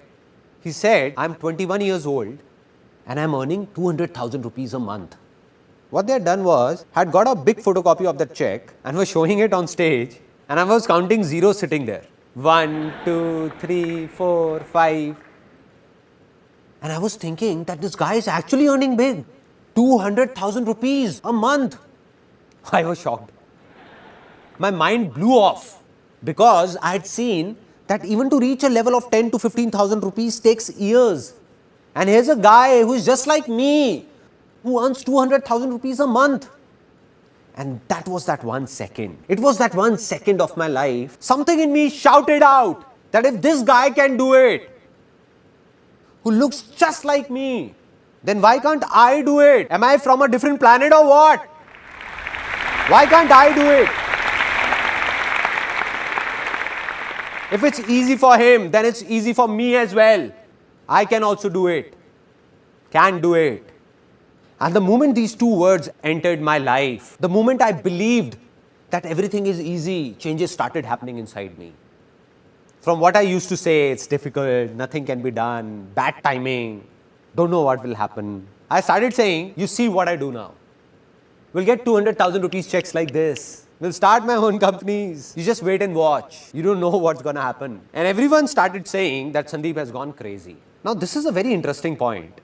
Whenever people start saying you have gone crazy, it's an indication that you are on the right track.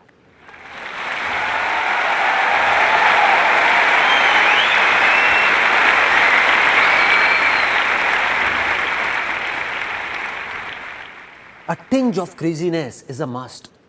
And that's what happened. I became crazy, started saying strange things. I started feeling from within, it's easy. Land became fertile. 1 step complete. Now the second step, to discover what to do. Now there were 2 voices, outer voice and inner voice. I saw that man on stage and looking at him, I said, I want to be like him. If he's doing this, then I'll also do this and earn 200,000 rupees a month. But it wasn't my inner voice, all outer voices. So I took around 20-25 people to that company and nobody joined. In fact, the ones I took ridiculed me saying, where did you take us? And how much will you give us out of your 200,000? So I failed badly. And there were 2 reasons why I failed. 1, it was not my inner voice. And 2, I didn't understand sharing. I was taking people there not for their benefit, but for my selfish reasons. As an 18-year-old, all I thought was to solve my own family problems. To hell with these people. So I couldn't fool people. So back then when I failed, was it my good luck or bad luck? Bad luck, no. How can it be good? As per that time, it was bad luck only, no? But this is the very mistake, because nothing is bad in this world. Because whatever happens, happens for the best. Success comes from experience, and experience comes from bad experiences. Which means that success can only come to you with experience, and experience can come to you only through bad experiences, not with good experiences. Right. And this is what I understood. When I went to that company, it was not a waste. Although I failed financially, but I got to know about a lot of good things and started understanding them. Different things entered my mind that I understood that yes, I understood that even failures are useful. So I didn't feel sad. After that, I heard outer voices once again. Again, I made the same mistake. I was told by my relatives, family members, don't know seriously or not. They told me that Sandeep, you have got looks of a hero, man. And I thought so many of them couldn't be wrong. I heard the outer voice and went to become a hero, to be a model. I said I will. If everyone is saying, I will. So I went and saw that heroes like me, thousands, are standing in a queue and eating roadside burgers. I said to myself, Sandeep, there you go, dude. But I didn't lose hope. I was determined to do something easy. It's easy won't work till the time it doesn't come from inside. And that's what happened. I told myself many times that I'll do it, I will. But it wasn't from within. To become a model or a hero or do acting. Used to go for auditions but went blank. Forgot everything. Didn't enjoy it from inside. Did some music videos as well. Such music videos that if I make you see them, you would die laughing. When my 5-year-old son is troubling everyone, ransacking the house, then my wife just plays that video and my son sits there looking at the screen and says, "Is this dad?" What is he doing? So this time also, I failed. I believe, like I just told you, that you can only be successful because of your failures, not because of your success. So this big failure of my life was about to be the reason behind a very big success of my life that I didn't know, realized it later. How? During modeling days, a friend came to me with some photographs he got clicked from somewhere, and when I saw them, I was surprised. I said, "What photographs, man? Great." There were no digital cameras at that time. So I said, "Man, this will be great. I want to learn this." For the first time in my life, my inner voice said that I want to learn photography, man. I want to be a photographer. I saw an ad in the newspaper, went there and joined a short 2-week course of photography. I didn't know what was I doing, why was I doing it, didn't think about it, just listened to my heart. You know, from inside, that feeling comes that this is what I wanted. Got it. Just went to my mother, took 12,000 rupees, went and bought a camera. Started clicking photographs of my relatives, friends, everyone for free. Didn't have a clue what I was doing. Kept on doing it. Now, what happens is that even when you listen to your inner voice, that you will move in that direction. You will take a step, take an action, and what you want will go and clash with the reality, which will be very different. I wanted to become a very good photographer, but the reality was that thousands of photographers in India who had learned photography for 1, 2, even 4 years, and even they were not able to do much. And what had I done? Just a 2-week course. So I wasn't a very good photographer. Bang! This was the turning point where one of my failures turned into success for me. Between all those photographers and me, there was a small difference. What I mean is that I had failed in modeling, but they had not. When I used to struggle as a model, I knew that 90% modeling agencies were fraud. So what I did was, I made a list of 70-80 fraud agencies and 10-15 genuine modeling agencies and started circulating it to everybody. That this one is fraud, and this one is genuine. And people started liking this. After this, I gave a small ad in the newspaper, free portfolio. And everyone came. A lot of people came. I told the truth. No tricks, no lies, straightforward. I said, look, I'm not a very big photographer or a great photographer. I've just finished my course from here of 2 weeks. So one option is that you get your own film roll, get the processing done, and your cost will be this much, 3,000 rupees. Or the second option is that I do everything for you. Now, if I go to any wholesale market, so the same film roll you get for 150 rupees, I get it for 50 rupees. And in this complete exercise, I'll get 1,500 rupees. So I said, we can do it as you wish, that way or this way. So they said, we don't have any problem, you only do it. We'll be spending the same amount. See, this is what I've always believed, and will always believe that if you want to do anything in life, tell the truth. Don't confuse anyone.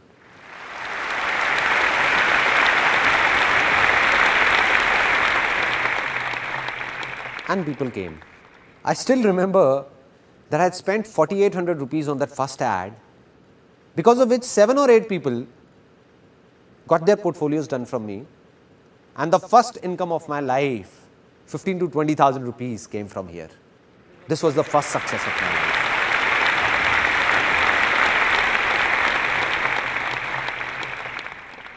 Now, the second big failure of my life. A guy came to me and said that let's do an event together. Let's do a New Year party. They are in fashion these days. Everybody's doing it. Now my inner voice said that I wanted to do an event for a long time. I said, okay, I'll do it with you. No worries. It's just that I don't have the money on me. He said, you don't worry about the money. I'll take care of that. You just execute it. I said, okay, it's a deal. I'll work for a month, organize the party and do everything. Investment will be yours and we will share the profit equally. He said, okay, done. He gave me 15,000 rupees and I distributed those 15,000 rupees to everyone. I paid to the banquet guy, the DJ, caterer, all of them knew me. I went myself and paid some advance to the printer, got the prints made like stickers, posters, went to some universities and put them around like banners and all. Now the problem occurred when just 3 days before the event, that guy came to me and said that I can't give you any more money. I said, but we have to give the money because I have to make all the payments or else they know me and will catch hold of me only. He said, it's your problem, drop the event. I said, no. So then I arranged the money from somewhere, borrowing it from my friends, 5,000 from here, 2,000 from there. I collected all this money and made all the payments. The event was executed and it was a big success. It was the night of 31st December 1999. This event was named Disc 2000. The new era of 2000 was about to begin. All the money was inside a bag. I went to that guy and said, okay man, let's do one thing. Let's calculate how much you and me spent and divide the profit equally. He said, what calculation? Which money? He just took that bag and went away with his friends. Since that day, I haven't seen him around in my entire life. What would have a normal human being and not an alien done in such a situation? In such a condition? Would have cried, become worried? I felt happy because somewhere inside I believed that life's experiences come from bad experiences, and I felt happy and said, wow man, this is it. Such a bad experience. What else could be worse than this? I felt happy. And my mother, who is sitting here, would remember when I came back home at 1:30, I put the music on full volume in my room, on full volume, and started dancing alone. Dancing. My parents came in and said, what's up son? Seems like your event was a hit. I said, don't ask how big a hit. Just don't ask. And when I told them that this is what happened, I got a lecture for 30 minutes. They said, you are very innocent, dumb. You trust anyone easily. Anybody can make a fool out of you. And why do you believe in what anybody says? I said, no. There must be a reason behind this failure. Maybe today I'm not getting it, but someday I will. And the day I'll get it, life will change for sure.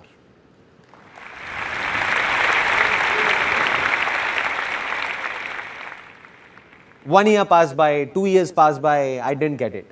Didn't know what was that failure for. Until in 2003, I had reached a level in photography where I got stuck. The problem was that in photography, it's not only the work but the name that sells. It means that no matter how good I was, but because I didn't have a name, so all those people who got their photos clicked by me were rejected by modeling agencies saying, what trash. What an amateur shoot. Who is this Sandeep Maheshwari? Lives in a cave or what? From where is he? Get yourself clicked from a good photographer. So they used to come back to me saying, what have you done? What a bad shoot. Here, have a look. So I said, I have to make a name somehow. How to do it? I don't know.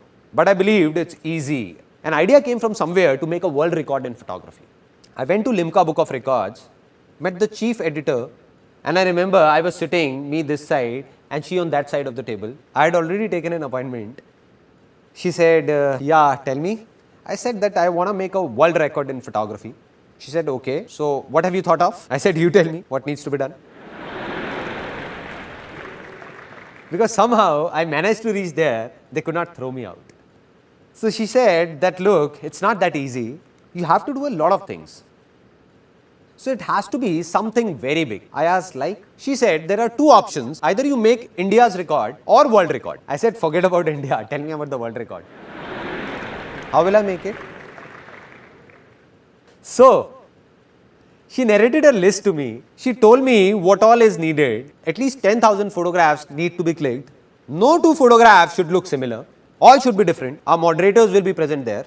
A minimum of 100 models need to be hired, and this must be done within 12 hours. And after that, when the film rolls will be made, we will check the contact sheets, and if everything is okay, then your name will come in Limca Book of Records. You will get the certificate. I said, okay. Anything else?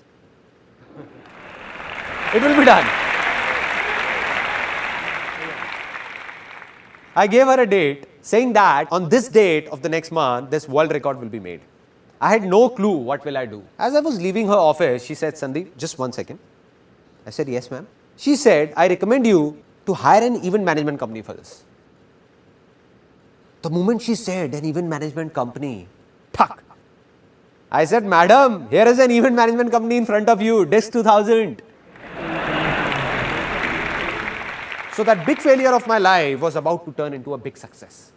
And from there I got the confidence that I will make the world record. And when I told my friends about it, they said, what are you saying, man? You will create a world record? You will hire an event management company? Spend 300,000-400,000 rupees? I said, no event management company. I'll do it myself. They said, okay, models. You need 100 models. And one model will charge at least 5,000 rupees. Do you have that much of money, 500,000 rupees to give to the models? I said, I don't even have 10,000 rupees. I don't know how or what will I do. I don't have it. But I said, this world record will be made. They said, no. I said, yes, it will happen. I kept saying, it will, it will, it will. And when we ask from within, we get answers. And I got the answer. A model was sitting in front of me. It was a very interesting moment. He said, I don't have this much money for the portfolio, but I can give you 500 rupees. I said, no issues. No issues, my inner voice said. I said, I'm making my world record. And you just give me 500 rupees. Your photos will be clicked. My world record will be made. And you will get a portfolio in just 500 rupees. Any problems? He said, no problem. I spread this message across. People queued up after that. Somebody is making a portfolio in just 500 rupees. A portfolio otherwise made in 30,000 rupees is being done in just 500. A total of 122 models came. More than 10,000 photographs were clicked in 10 hours and 44 minutes. No two shots were similar. The whole event was managed by me. And at the end of the day, my world record was made.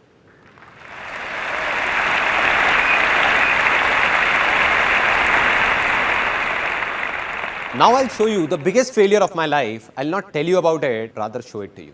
That what was it?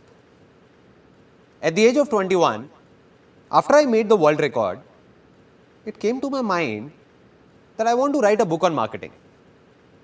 And I was a college dropout. I left college in third year. Now I went to the publishers that this is how I have written a book on marketing and I want you to publish it.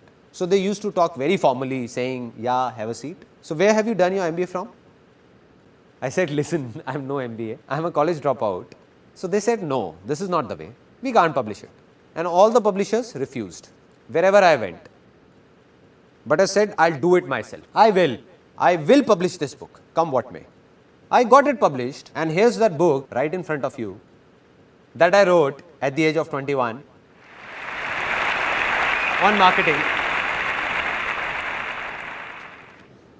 Now, what is so special about this book? It's written on it that it's one of the most unusual books in the world, one of the strangest. Why? Because almost all the books in English open this way, like this. But this one opens from here. This is the first page of this book. This is the second one. This is the third. This is the fourth one, and this is the fifth. So it's a reversed book. A reversed book. Reversed. The word spread that a photographer has written a reversed book. People talk about doing something out of the box, something different. I think it's all pointless. You hang yourself upside down from a tree and say it's different. It's pointless, no? There has to be a reason. So the reason why this book is reversed was written on the first page at that time. And the reason was, a big reason, if you can't even change the way you read, how can you change the way you think?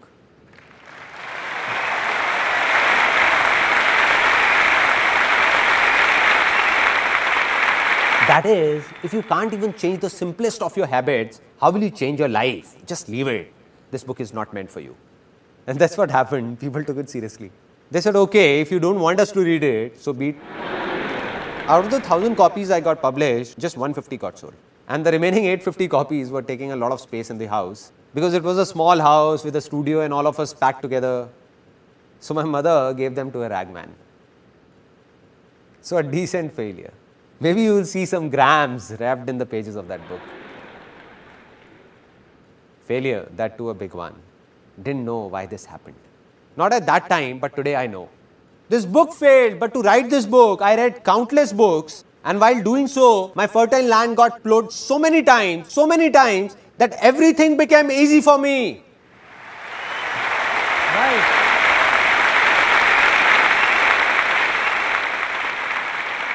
So today, everything I am is because of my failures.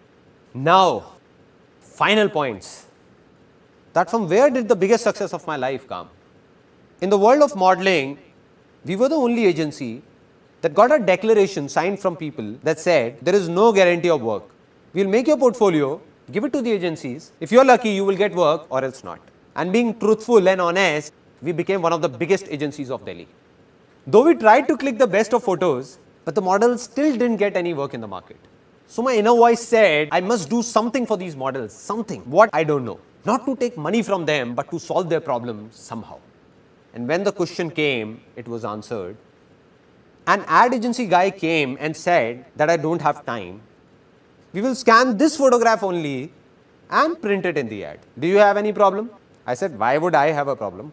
I called up the model and said, do you have a problem? He said, what are you saying, sir? What problem? What else can I ask for? That if my photograph comes in a newspaper or an ad, the photo got printed, that model was happy, I was happy, and ad agency was happy. And this was that turning point of my life.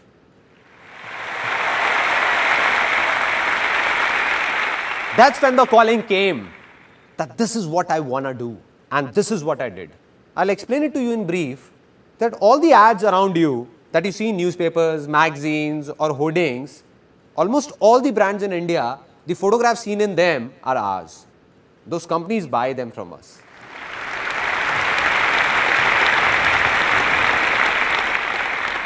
So today in the given situation, if you ask me that what's success for me, then here is a simple answer to it in a few things, because success is not just limited to one thing but many things in life, various aspects of life. So one of my aspects, that this company ImagesBazaar was started to do something good for those models 6 years ago. In 2006, when this company started, I swore that from that very day, I'll not even take a single penny from any model, but will pay them instead. Until date, thousands of models have worked with us, and not even one of them can say that we have taken a single penny from him or her. Rather, we have paid them. This is success for me. This is success for me. And this is the reason our company has no investors and will never have one, because investors won't be able to understand all this. What will they say? They will say, you are crazy. Being such a famous production house of India, one of the biggest, doing so many shoots, and that too genuine. If you ask the models to pay you 50,000 rupees, they will not even ask why and put the amount on your table. But we will not take it. Not today, not ever, never. Secondly, what is success for me? I narrated an incident of that female whom I told to leave. The one who asked for 10,000 rupees, I gave her 8,000 rupees and then told her to leave. When I got stuck, that day I decided that from today onwards, if I hire anyone, then I'll never tell the person to leave. Never. They can go by themselves if they want to, but I'll never ask them to leave. 8 years, 10 years, 12 years, 14 years, everybody is still there. In our company, faces don't change. All are still there. So success for me is to share everything with my employees and do all that I can do and go beyond any limit to keep them happy. Any limit. This is success for me.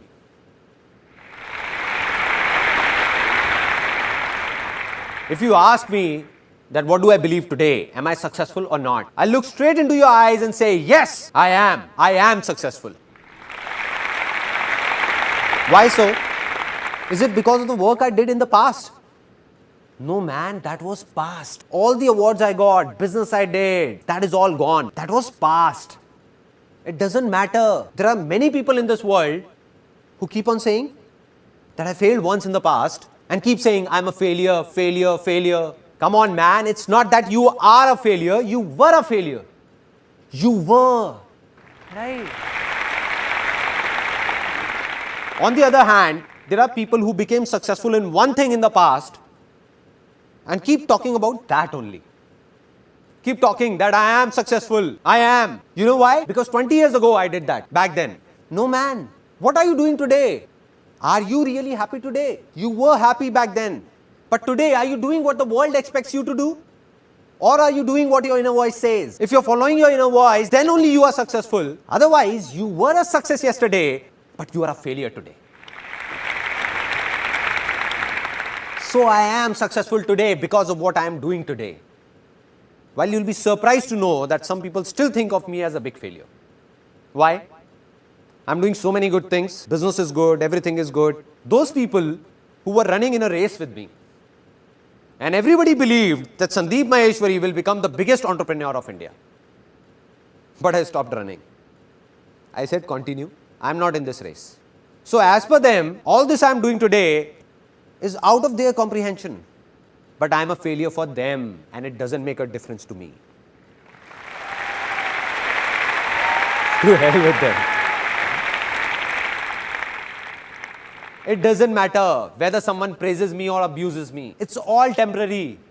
Today you all are praising me because you're feeling good. But tomorrow in media, if you read something negative about me, then you'll be the ones abusing me, cursing me. You only will be saying, what man, what a cheap fellow. So will I be a failure then? So will I be saying that I'm a failure? So I'm not successful because some people think that I'm a success. Or some people think I'm a failure. I am successful because I believe that I am a success.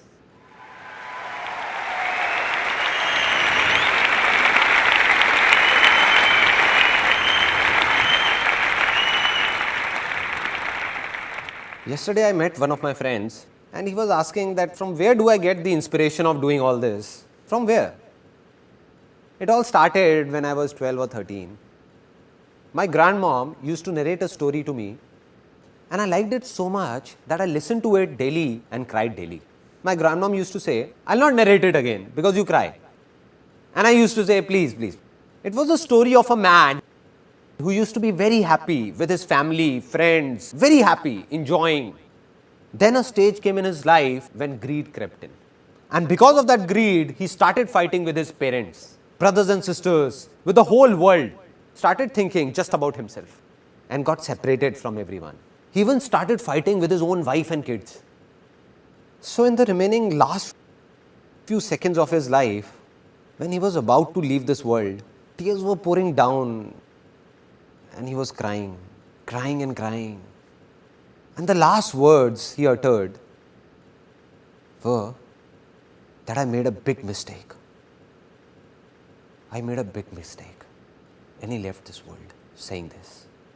So when I used to listen to that story, something happened inside me. I don't know what it was, but I always used to think that when my last moments will come, what will I say? What will I say to my people? I didn't know it then, but today I know that during those last few seconds of my life, tears will be pouring down, but I'll be crying out of happiness. And while crying, I'll not say anything to anyone, but smile. And say to myself that, wow, man, what a life. Wow. Wow. Wow.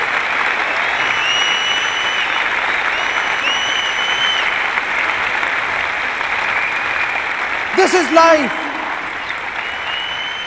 This is life. I did it. Saying this within me only, not saying anything to anyone, no regrets whatsoever. Now, the final moment of this seminar. I told you in the beginning of this seminar that I don't want anything from you and will never talk about my benefit. I lied to you.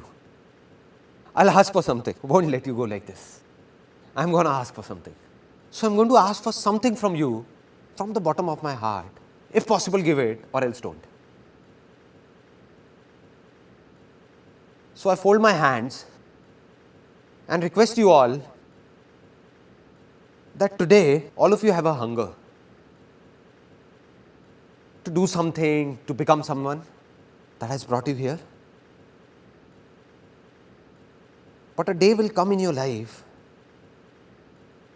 when you will have much more than you need.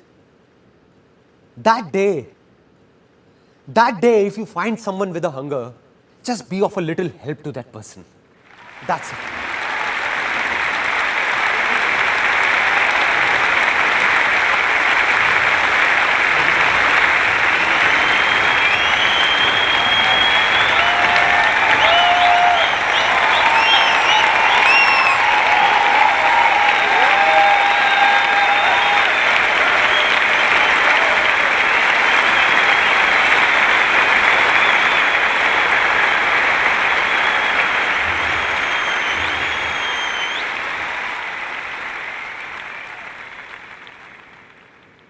Today, this was the last life-changing seminar of my life. One thing is ending here, but another thing is taking off. I'm gonna keep recording all my experiences one by one in videos, record them.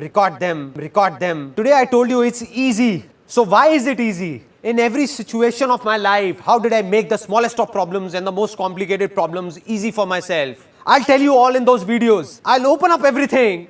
I just open it up, my heart, my mind, so that tomorrow if someone will need to know something or do something, he will just go to that place and will do whatever he wants to do for free.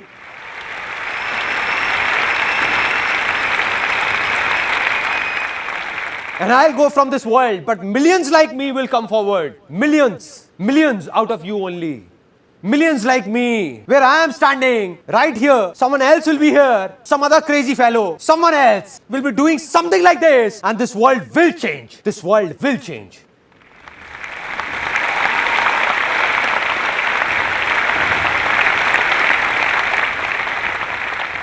Today, I can say that my life's mission is fulfilled. And even if God comes and says, it's over, then I'll say, let's go. Anyway, you say, I did what I wanted to do. Did it. Till today, millions of people have attended my seminars. And if I continued further, another few million would have seen it. But now it's video recording. This video recording that's going on will be watched by billions in near future. Out of them, a few people will be there whose conscience will call out, not from here, but from here, that I have to share with those people who need me. And the day this happens,